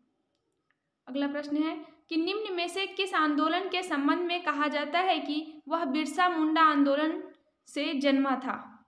मतलब कहीं ना कहीं इस आंदोलन का जन्मदाता बिरसा मुंडा था। ऐसा किस आंदोलन को कहा जाता है? टाना भगत को, तमाड़ को, खरवार को, या इनमें से कोई नहीं? तो टाना भगत आंदोलन को। टाना भगत आंदोलन कब शुरू हुआ था? 1914 ईस्वी में। टाना भगत आंदोलन पूछ रहा है कि किस जनजाति की एक शाखा थी? तो उरांव जनजाति। किस जनजाति की? उरांव जनजाति की। अगला प्रश्न है कि जतरा भगत किस आंदोलन के नेतृत्व करता थे? तो टाना भगत। जतरा भगत किस आंदोलन के नेतृत्व करता थे? तो टाना भगत आंदोलन के। इसी में इन्होंने एक गीत के माध्यम से लोगों को जागरूक करने का प्रयास किया था कि ताना बाबा ताना भूतनी के ताना। अगला प्रश्न है कि निम्न में से किस आंदोलनकारियों ने महात्मा गांधी को राष्ट्रीय आंदोलन में अपना सहयोग दिया था? तो ताना भगत आंदोलन ने। किस आंदोलनकारियों ने? तो ताना भगत आंदोलनकारियों ने। जिसका नेतृत्व करता कौन थे? कौन इसका नेतृत्व किए थे? तो जतरा भगत ने। अगला प्रश्न है कि 1857 का विद्रोह झारखंड के देवघर क्षेत्र के किस गांव से प्रारंभ हुआ? तो देवघर के रोहिणी गांव से। इसका सही आंसर हो जाएगा रोहिणी गांव। अगला प्रश्न है कि 1857 के विद्रोह के क्रम में सर्वप्रथम किस मेजर की हत्या की गई थी? तो 1857 के विद्रोह के क्रम में सर्वप्रथम मेजर लेस्ली की हत्या कर दी गई थी। किस मेजर की? मेजर लेस्ली की। अगला प्रश्न है कि रामगढ़ बटालियन का मुख्यालय कहाँ था? तो रांची में। रामगढ़ बटालियन का मुख्यालय रांची में स्थित था। अगला प्रश्न है कि 1857 के विद्रोह के दौरान सुरेंद्र शाही ने कहाँ से नेतृत्व किया था? कह रहा है कि 1857 के विद्रोह के दौरान सुरेंद्र शाही ने कहाँ से नेतृत्व किया था? तो हजारीबाग से। अगला प्रश्न है कि 1857 में रांची का कमिश्नर कौन था? तो 1857 में रांची का कमिश्नर डाल्टन था। कौन? डाल्टन। अगला प्रश्न है कि पलामू में किसने 1857 के विद्रोह का नेतृत्व किया? तो पलामू में 1857 के विद्रोह का नेतृत्व नीलांबर पीताम्बर ने किया था। किसने? नीलांबर पीताम्बर ने। ये दो भाई थे। अगला प्रश्न है कि 1857 के विद्रोह के दौरान अर्जुन सिंह ने कहाँ के विद्रोह का नेतृत्व किया? 1857 के विद्रोह के दौरान अर्जुन सिंह ने कहाँ के विद्रोह का नेतृत्व किया? तो सिंहभूम। देखिए, पलामू क्षेत्र पूछेगा तो नीलांबर पीताम्बर हो जाएगा, और पूछेगा कि अर्जुन सिंह कहाँ से थे तो सिंहभूम क्षेत्र से। अगला प्रश्न है कि झारखंड में मार्शल लॉ कब लागू किया गया था? मार्शल लॉ जो था यह 10 अगस्त 1857 को प्रारंभ किया गया था। कब? 1857 की क्रांति के समय 10 अगस्त को। अगला प्रश्न है कि रांची के निकट टैगोर हिल पर निम्न में से किसे फांसी दी गई थी? रांची के निकट टैगोर हिल में निम्न में से किसे फांसी दी गई थी? ऑप्शन दिया हुआ है नीलांबर पीताम्बर को, नादिर अली और कुर्बान अली को, पांडे गणपत राय और विश्वनाथ सहदेव को, या उमराव सिंह और शेख भिखारी को। तो उमराव सिंह और शेख भिखारी को यहाँ फांसी दिया गया था। सही आंसर हो जाएगा ऑप्शन ई। अगला प्रश्न है कि 1857 के विद्रोह के दौरान अंग्रेजों ने किस मंदिर की संपत्ति जब्त कर ली थी? 1857 के विद्रोह के दौरान अंग्रेजों ने किस मंदिर की संपत्ति जब्त कर ली थी? कौन सा मंदिर था यह? तो जगदलपुर मंदिर। कौन सा? जगदलपुर मंदिर। अगला प्रश्न है कि पूरे सिंहभूम क्षेत्र में 1857 ईस्वी के क्रांतिकारियों के सर्वमान्य नेता कौन थे? तो अर्जुन सिंह। पूरे सिंहभूम क्षेत्र से पूछे 1857 के क्रांतिकारियों के सर्वमान्य नेता तो अर्जुन सिंह थे। अगला प्रश्न है कि निम्न में से किस नागवंशी शासक ने जनी शिकार प्रथा का प्रचलन शुरू किया था? जनी शिकार आप लोग जानते होंगे कि झारखंड के जनजातियों का एक पर्व है जो 12 साल में एक बार मनाया जाता है, और इसमें क्या होता है कि महिलाएं जाती हैं शिकार करने के लिए। क्या यह महिला शक्तिकरण के मतलब इसको दिखाया जाता है कि महिला का क्या पावर है, इसको दिखाया जाता है, और यह 12 वर्षों में एक बार मनाया जाता है। तो कह रहा है कि निम्न में से किस नागवंशी शासक ने जनी शिकार प्रथा का प्रचलन शुरू किया था? तो कंचन रॉय ने। किसने? कंचन रॉय ने। एक कौन थे? तो एक नागवंशी राजा थे। अगला प्रश्न है कि निम्न में से किस पलामू राजा ने मुगल फौज को पराजित कर सत्ता को पुनर्स्थापित किया? तो भागवत रॉय ने। निम्न में से किस पलामू राजा ने मुगल फौज को पराजित कर सत्ता को पुनर्स्थापित किया? तो भागवत राय ने। अगला प्रश्न है कि शाहजहां और पलामू नरेश प्रताप राय के बीच समझौता कब हुआ था? तो शाहजहां और पलामू के जो राजा थे प्रताप राय, इनके बीच समझौता 1644 ईस्वी को हुआ था। कब? 1644 को। अगला प्रश्न है कि 1692 ईस्वी में औरंगजेब और किस शासक के बीच समझौता हुआ था? तो औरंगजेब और राम शाह के बीच समझौता हुआ था 1692 में, 1692 ईस्वी में। अगला प्रश्न है कि चुआर विद्रोह कब प्रारंभ हुआ? चुआर विद्रोह 1769 में प्रारंभ हुआ था। कब? 1769 में। अगला प्रश्न है कि 1775 ईस्वी में पलामू, रामगढ़ एवं छोटा नागपुर के लिए सिविल कलेक्टर किसे नियुक्त किया गया था? तो एस.सी. विटली को। किसे? एस.सी. विटली को 1775 ईस्वी में पलामू, रामगढ़ और छोटा नागपुर के लिए सिविल कलेक्टर बनाया गया था। अगला प्रश्न है कि तिलका मांझी को भागलपुर में कब फांसी दी गई थी? तो तिलका मांझी को भागलपुर में 1785 ईस्वी में फांसी दे दी गई। अगला प्रश्न है कि जमींदारी पुलिस की शुरुआत कब हुई थी? तो जमींदारी पुलिस की शुरुआत 1806 ईस्वी में हुई थी। आगे देखिए, 1834 ईस्वी में ला अनुसंधान केंद्र की स्थापना कहाँ हुई थी? तो ला अनुसंधान केंद्र झारखंड में कहाँ है? नामकुम, रांची में। तो इसका सही आंसर हो जाएगा नामकुम। अगला प्रश्न है कि 1836 ईस्वी में निम्न में से किस जिले की स्थापना हुई? कह रहा है कि 1836 में निम्न में से किस जिले की स्थापना हुई?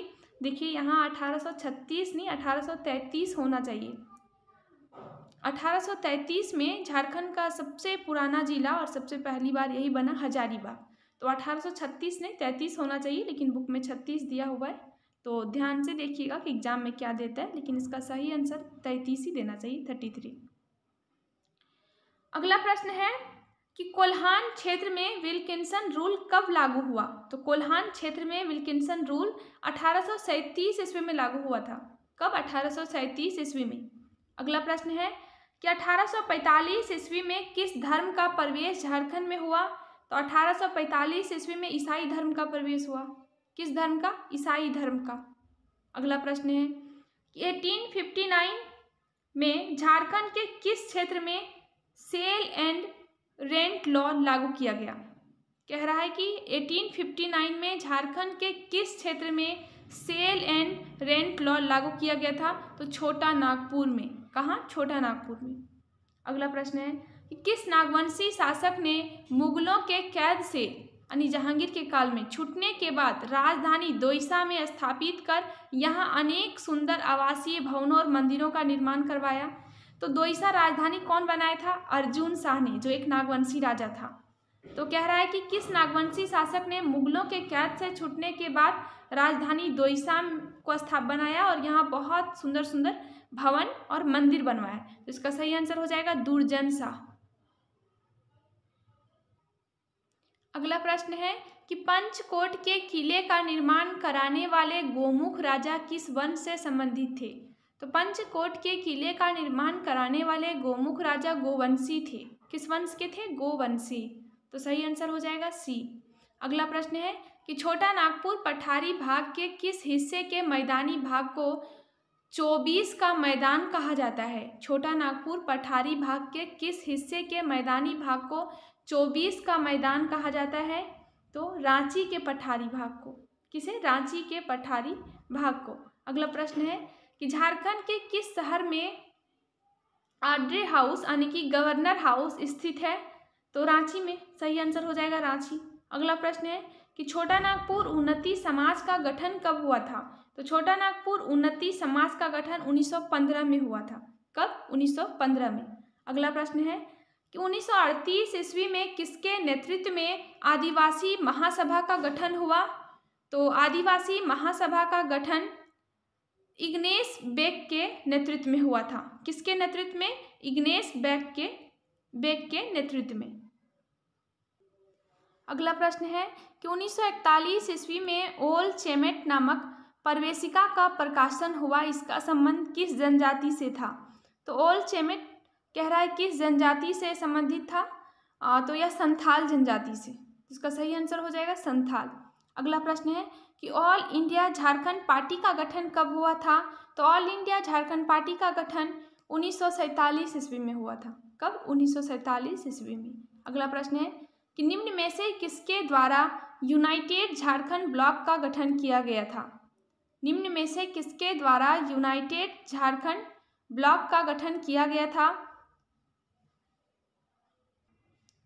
इसका सही आंसर हो जाएगा जस्टिस रिचर्ड के द्वारा। अगला प्रश्न है कि निम्न में से किस जनजाति के बीच लाखों बोदरा का पुनर्जागरण आंदोलन हुआ था?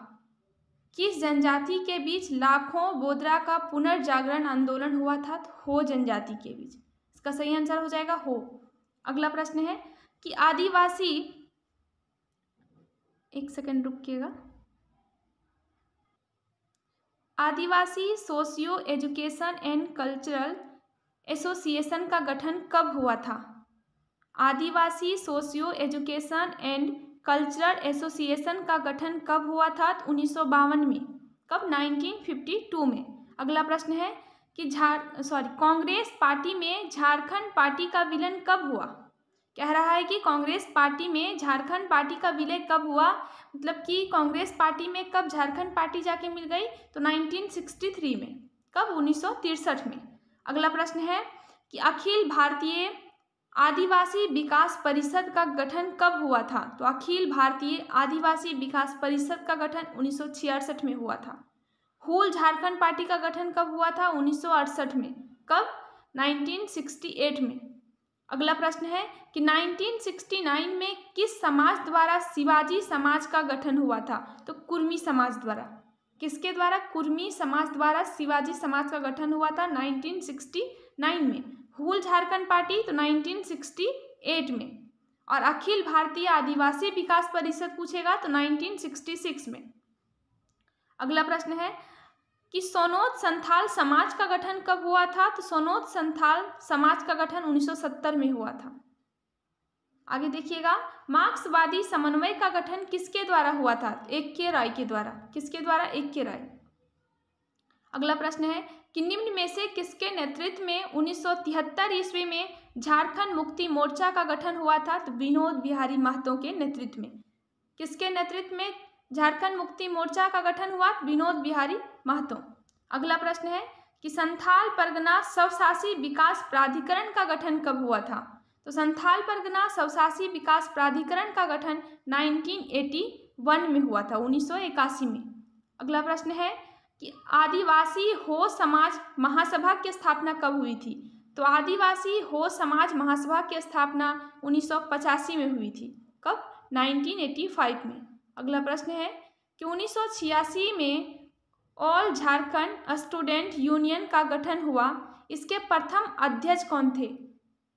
देखिए, all Jharkhand student union, short में बोले तो आजसू। तो आजसू का गठन हुआ कब? तो 1986 में। कह रहा है इसके प्रथम अध्यक्ष कौन थे? ऑप्शन दिया हुआ है सूर्य सिंह बेसरा, जयपाल सिंह, कार्तिक उरांव, प्रभाकर तिर्की। तो सही आंसर हो जाएगा प्रभाकर तिर्की। अगला प्रश्न है कि झारखंड समन्वय समिति का गठन कब हुआ था? तो 1987 में। कब? 1987 में। अगला प्रश्न है कि 1988 में किस पार्टी द्वारा अलग वनांचल राज्य की मांग की गई थी? तो 1988 यानी कि 1988 में भाजपा के द्वारा अलग एक राज्य वनांचल राज्य की मांग की गई थी। किस राज्य की? वनांचल। तो किसके द्वारा? भाजपा के द्वारा। अगला प्रश्न है कि 1989 में किसके द्वारा झारखंड विषयक समिति का गठन हुआ? तो भारत सरकार के द्वारा। झारखंड विषयक समिति जो 1989 में बना, यह भारत सरकार के द्वारा गठित एक समिति थी। अगला प्रश्न है कि झारखंड में 1991 में किस पार्टी का गठन हुआ? 1991 में। तो झारखंड पीपुल्स पार्टी एक पार्टी है जो कि बना कब था? तो 1991 में। तो कह रहा है कि 1991 में किस पार्टी का गठन हुआ था? तो झारखंड पीपुल्स पार्टी का। अगला प्रश्न है कि 9 जून 1995 को झारखंड केंद्रीय स्वायत्त परिषद का गठन हुआ, इसके प्रथम अध्यक्ष कौन बने थे? तो झारखंड क्षेत्रीय स्वायत्त परिषद का गठन कब हुआ था? पूछ सकता है एग्जाम में। तो 9 जून 1995 को, और इसके प्रथम अध्यक्ष शिबू सोरेन थे। कौन? शिबू सोरेन। अगला प्रश्न है कि बिरसा मुंडा का जन्म स्थल उलिहातू किस जिले में है? तो बिरसा मुंडा का जन्म स्थल उलिहातू खूंटी जिले में है। अगला प्रश्न है कि नागवंशी राजाओं द्वारा निर्मित किला डोईसागढ़ वर्तमान में किस जिले में है? तो डोईसागढ़ गुमला में है, वर्तमान में गुमला में स्थित है। तो सही आंसर हो जाएगा गुमला। अगला प्रश्न है कि एक मान्यता के अनुसार मुंडा जनजाति का झारखंड में प्रवेश के क्रम में किस जनजाति के साथ संघर्ष हुआ था? तो असुर जनजाति के साथ संघर्ष हुआ था। कह रहा है कि एक मान्यता के अनुसार मुंडा जनजाति का झारखंड में प्रवेश के क्रम में किस जनजाति के साथ संघर्ष हुआ? तो असुर के साथ। सही आंसर हो जाएगा ऑप्शन ए। अगला प्रश्न है कि मुंडा जनजाति के लोग अपने समाधि स्थल को क्या कहते हैं? तो मुंडा जनजाति के लोग अपने समाधि स्थल को शासन कहते हैं। मुंडा जनजाति में खूंट का तात्पर्य क्या होता है? खूंट का मतलब होता है वंश या परिवार। तो सही आंसर हो जाएगा परिवार। अगला प्रश्न है कि मुंडा समुदाय में गांवों के समूह को क्या कहा जाता है? तो मुंडा समुदाय में गांवों के समूह को पढ़ा कहा जाता है। निम्न में से कौन मुंडा शासन व्यवस्था में प्रशासनिक अधिकारी नहीं होता?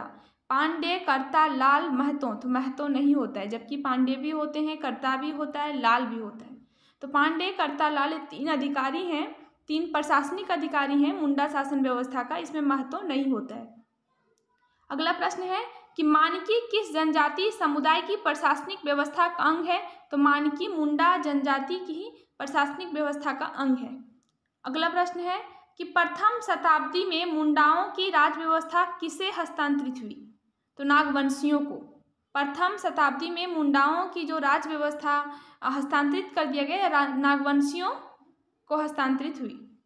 अगला प्रश्न है कि नागवंशी राजाओं ने किसे कर वसूलने का आदेश दिया था? तो भूईहर को। किसे कर वसूलने का आदेश दिया था? भूईहर को।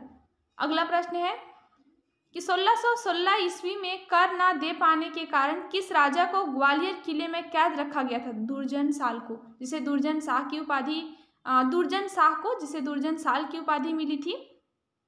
और यह कौन था? तो जो जहांगीर के समय इसे ही कैद किया गया था। और रखा कहाँ गया इसको कैदी में, मतलब कैद करके? तो ग्वालियर के किले में। अगला प्रश्न है कि किस शासक द्वारा सर्वप्रथम नागवंशी राजाओं से नजराना मांगा गया था? तो किस शासक द्वारा? मुगल के द्वारा, मराठा के द्वारा, अंग्रेज द्वारा या पाल द्वारा? तो मुगल के द्वारा। अगला प्रश्न है कि माझी शासन व्यवस्था किस जनजाति से संबंधित है? तो माझी शासन व्यवस्था संथाल जनजाति से संबंधित है। किससे? संथाल से। अगला प्रश्न है कि संथालों में माझी शासन व्यवस्था किस जनजाति से प्राप्त की है? तो संथालों ने माझी शासन व्यवस्था सोरिया पहाड़िया से प्राप्त की है। अगला प्रश्न है कि माझी शासन व्यवस्था में कौन माझी की सहायता नहीं करता? गिरी, कोतवाल, भंडारी, लाल। तो गिरी भी करता है, कोतवाल भी करता है, भंडारी करता है, या लाल कोई नहीं होता है। तो लाल नहीं करता है। अगला प्रश्न है कि माझी शासन व्यवस्था में ग्राम पंचायत द्वारा निम्न में से किस विषय पर निर्णय नहीं लिए जाते हैं? यौन अपराध, तलाक, चोरी, हत्या। तो हत्या संबंधी कोई भी विषय हो तो ग्राम पंचायत इस पर कोई निर्णय नहीं ले सकती है। अगला प्रश्न है कि माझी शासन व्यवस्था में 70 से 80 गांवों के प्रधान को क्या कहा जाता है? तो सरदार। माझी शासन व्यवस्था में 70 से 80 गांवों के प्रधान को सरदार कहा जाता है। अगला प्रश्न है कि संथाल समुदाय में श्रम एवं विवाह के अवसर पर किसकी सलाह को महत्वपूर्ण माना जाता है? तो जोग मांझी। संथाल समुदाय में श्रम एवं विवाह के अवसर पर किसकी सलाह को महत्वपूर्ण माना जाता है? तो जोग मांझी की सलाह को। अगला प्रश्न है कि माझी शासन व्यवस्था में माझी की अनुपस्थिति में उसके कार्य किसके द्वारा संपन्न किए जाते हैं? माझी शासन व्यवस्था में माझी की अनुपस्थिति में उसके कार्य किसके द्वारा संपन्न कराए जाते हैं? तो प्राणिक। कौन होगा इसका सही आंसर? क्या होगा? प्राणिक। यानी कि माझी की अनुपस्थिति में उसका कार्य कौन करता है? तो प्राणिक। अगला प्रश्न है कि संथाल समुदाय में भगदो प्रजा शब्द किसके लिए प्रयोग किया गया है? तो वरिष्ठ सज्जन। गांव के जो वरिष्ठ बड़े बुजुर्ग होते थे उन्हीं को कहा गया है भगदो प्रजा। अगला प्रश्न है कितने गांवों को मिलाकर एक परगना बनता है? 15 से 20 गांव। कितना? 15 से 20 गांव। अगला प्रश्न है कि बिटलाहा किस जनजाति समाज का सबसे कठोर दंड है? तो संथाल जनजाति का। अगला प्रश्न है कि ढोकलो सोहोर किस समुदाय से संबंधित शासन व्यवस्था है? तो खड़िया। खड़िया जनजाति की जो शासन व्यवस्था है इसे ही कहा जाता है ढोकलो सोहोर शासन व्यवस्था। निम्न में से कौन ढोकलो सोहोर शासन व्यवस्था का संचालक है? तो करटाहा। कौन? करटाहा। अगला प्रश्न है कि खड़िया समुदाय में जो व्यक्ति गांव के पर्व त्योहार में पूजा पाठ करता है उसे क्या कहते हैं? तो खड़िया समुदाय में जो व्यक्ति गांव के पूजा पाठ करवाता है गांव के पर्व त्योहार में इसे पाहन कहा जाता है। क्या? पाहन। अगला प्रश्न है ढोकलो सोहोर का कार्यकाल कितने वर्षों के लिए होता है? तो ढोकलो सोहोर का कार्यकाल 3 वर्षों के लिए होता है। निम्न में से कौन खड़िया राजा का सलाहकार होता है? तो दीवान। खड़िया राजा का सलाहकार दीवान होता है। अगला प्रश्न है, यहाँ देवान लिखा हुआ है, देवान या दीवान। अगला प्रश्न है कि खड़िया राजा के खजांची को क्या कहा जाता है? तो खड़िया राजा के खजांची को क्या कहते हैं? तिंजोकड़। खजांची कहने का मतलब होता है यहाँ इनका सेक्रेटरी, इसको तिंजोकड़ कहा जाता है। अगला प्रश्न है झारखंड में जनसंख्या की दृष्टि से दूसरी सबसे बड़ी जनजाति कौन सी है? तो उरांव। अगला प्रश्न है कि जंगल साफ कर खेत बनाने वाले को क्या कहा जाता है? भूईहर। उरांव समुदाय में धार्मिक कृतज्ञों के संपादन कौन करता है? कह रहा है कि उरांव जनजाति में धर्म के मामले में सारा धार्मिक कार्य कौन करता है? पाहन। इसका सही आंसर हो जाएगा पाहन। अगला प्रश्न है कि निम्न में से कौन उरांव समुदाय में गांव का मुखिया होता है? तो उरांव समुदाय में गांव का मुखिया महतो होता है। अगला प्रश्न है कि किस समुदाय की यह प्रमुख युक्ति है कि पाहन गांव को बनाता है, महतो गांव को चलाता है? पाहन गांव को बनाता है और महतो गांव को चलाता है। तो उरांव जनजाति, उरांव जनजाति के लोग ऐसा कहते हैं। दूध भैया गांव प्रथा का प्रचलन किस समुदाय में है? तो दूध भैया गांव प्रथा का प्रचलन उरांव जनजाति में है। अगला प्रश्न है कि मानकी मुंडा शासन व्यवस्था किस जनजाति से संबंधित है? तो मानकी मुंडा शासन व्यवस्था हो जनजाति से जुड़ा हुआ है। कह रहा है निम्न में से किस जनजाति में डायन प्रथा पाई जाती है? तो हो जनजाति। अगला प्रश्न है कि हो जनजाति का ग्राम प्रमुख किस नाम से जाना जाता है? तो मुंडा। हो जनजाति का जो गांव का प्रमुख रहता है इसे मुंडा कहा गया है। अगला प्रश्न है कि हो जनजाति शासन व्यवस्था में ग्राम प्रधान के सहायक को क्या कहते हैं? तो हो जनजाति शासन व्यवस्था में ग्राम प्रधान के सहायक को डाकुआ कहा जाता है। अगला प्रश्न है कि निम्न में से किसके द्वारा कोल्हान की मानकी मुंडा व्यवस्था को मान्यता दी गई? निम्न में से किसके द्वारा कोल्हान की मानकी मुंडा व्यवस्था को मान्यता दी गई? तो थॉमस विल्किंसन के द्वारा। किसके द्वारा? तो थॉमस विल्किंसन के द्वारा। अगला प्रश्न है कि निम्न में से कौन असुर पंचायत के अधिकारी नहीं होते? बैगा, गोड़ाइत, पुजार, कोतवाल। तो बैगा होते हैं, गोड़ाइत भी होता है, पुजार भी होता है, कोतवाल नहीं होता। तो सही आंसर हो जाएगा कोतवाल। अगला प्रश्न है कि असुर जनजाति व्यवस्था में संदेश वाहक का कार्य कौन करता है? तो गोड़ाइत। असुर जनजाति व्यवस्था में संदेश वाहक का कार्य कौन करता है? गोड़ाइत। अगला प्रश्न है कि असुर सामुदायिक परिषद का संचालन कौन होता है? तो असुर सामुदायिक परिषद का संचालन नायक करता है। कौन? नायक। अगला प्रश्न है कि बथुड़ी जनजाति अपने ग्राम प्रधान को क्या कहते हैं? तो प्रधान। बथुड़ी जनजाति अपने ग्राम प्रधान के प्रधान को ग्राम प्रधान जो होता है उसे प्रधान ही कहा जाता है बथुड़ी जनजाति में। अगला प्रश्न है कि किस जनजाति के जातीय संगठन के प्रमुख को देहरी कहा जाता है? तो बथुड़ी। ध्यान से देखिए क्या लिखा हुआ है कि किस जनजाति के जातीय संगठन के प्रमुख को, मतलब इनका जो अपना एक जो कास्ट का संगठन होता है, जो जाति का संगठन होता है, इसके प्रमुख को देहरी कहते हैं और ग्राम प्रधान को ही लोग क्या कहते हैं? प्रधान। अगला प्रश्न है कि किस जनजाति के लोग अपने ग्राम प्रधान को ओहदार कहते हैं? तो बेदिया जनजाति। बेदिया जनजाति के लोग अपने ग्राम प्रधान को ओहदार कहते हैं। अगला प्रश्न है कि मादी एवं गादी किस जनजाति के ग्राम प्रधान होते हैं? तो बिंझिया। मादी एवं गादी किस जनजाति के ग्राम प्रधान होते हैं? तो बिंझिया जनजाति के। बेसरा एवं धावक जनजाति से संबंधित पंचायत अधिकारी कौन है? तो बेसरा एवं धावक जो है यह एक पंचायत अधिकारी है और किस जनजाति का? तो बिरजिया जनजाति का। तो सही आंसर हो जाएगा बिरजिया। अगला प्रश्न है कि नाये किस जनजाति का प्रमुख होता है? तो नाये बिरहोर जनजाति का प्रमुख होता है। अगला प्रश्न है कि निम्न में से कौन बिरहोर जनजाति के ग्राम प्रधान का सहायक होता है? तो दिगुआर। निम्न में से कौन बिरहोर जनजाति के ग्राम प्रधान का सहायक होता है? तो दिगुआर।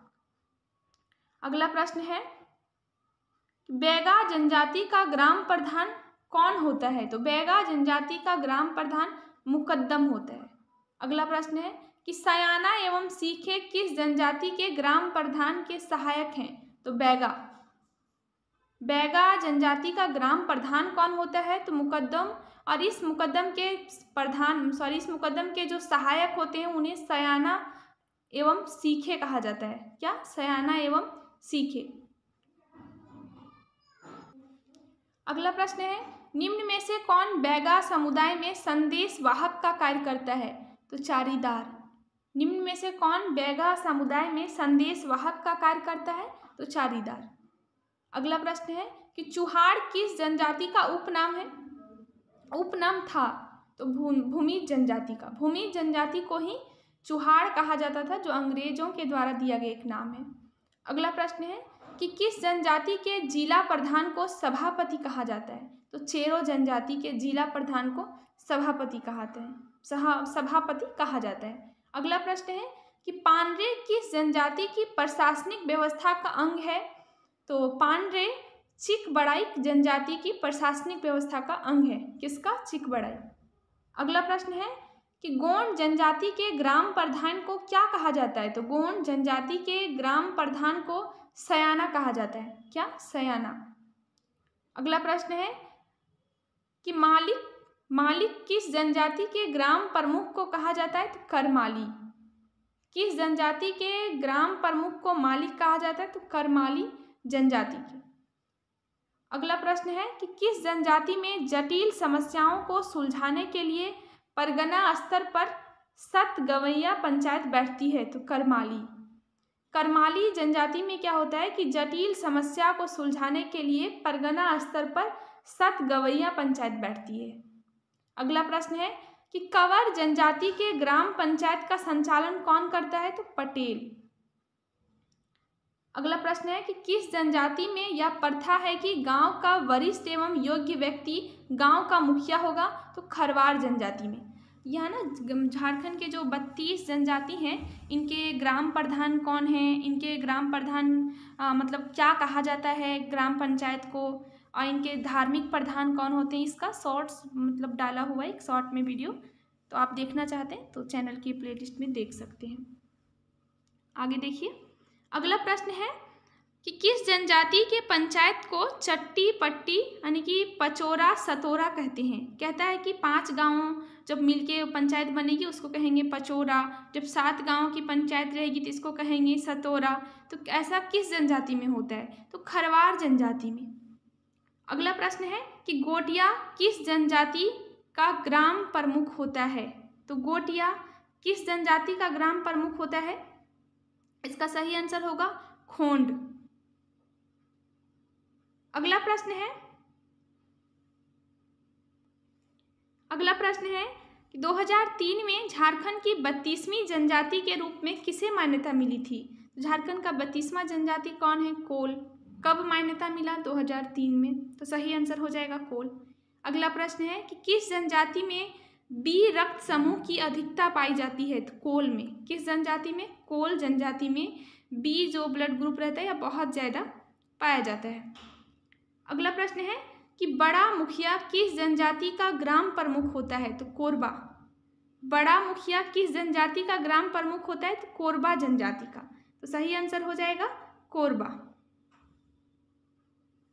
अगला प्रश्न है कि गोड़ाइत एवं दीवान किस जनजाति के ग्राम प्रधान के सहायक होते हैं? तो गोड़ाइत एवं दीवान माल पहाड़िया जनजाति के ग्राम प्रधान के सहायक होते हैं। किस जनजाति के ग्राम प्रधान के सहायक होते हैं? तो माल पहाड़िया। अगला प्रश्न है कि भैयारी एवं जाति गोड़ किस समुदाय के जाति पंचायत है? भैयारी एवं जाति गोड़ किस समुदाय के जाति पंचायत है? तो पहरिया जनजाति जो है, ये जो पहरिया समुदाय है इसकी क्या है? यह जाति पंचायत है। ठीक है, यानी कि जो पहरिया जनजाति है इसका जो होता है समुदाय, जो जाति पंचायत इसका होता है, उसी को कहते हैं भैयारी एवं जाति गोड़। अगला प्रश्न है कि निम्न में से कौन पहरिया जनजाति का ग्राम प्रधान है? तो पहरिया जनजाति के ग्राम प्रधान को महतो कहा जाता है। क्या कहा जाता है? महतो। और झारखंड का 31वां जनजाति क्या है? कंवर। और 32वां जनजाति कोल। तो आज के क्लास में इतना ही, फिर मिलते हैं एक नए क्लास में और नए टॉपिक के साथ।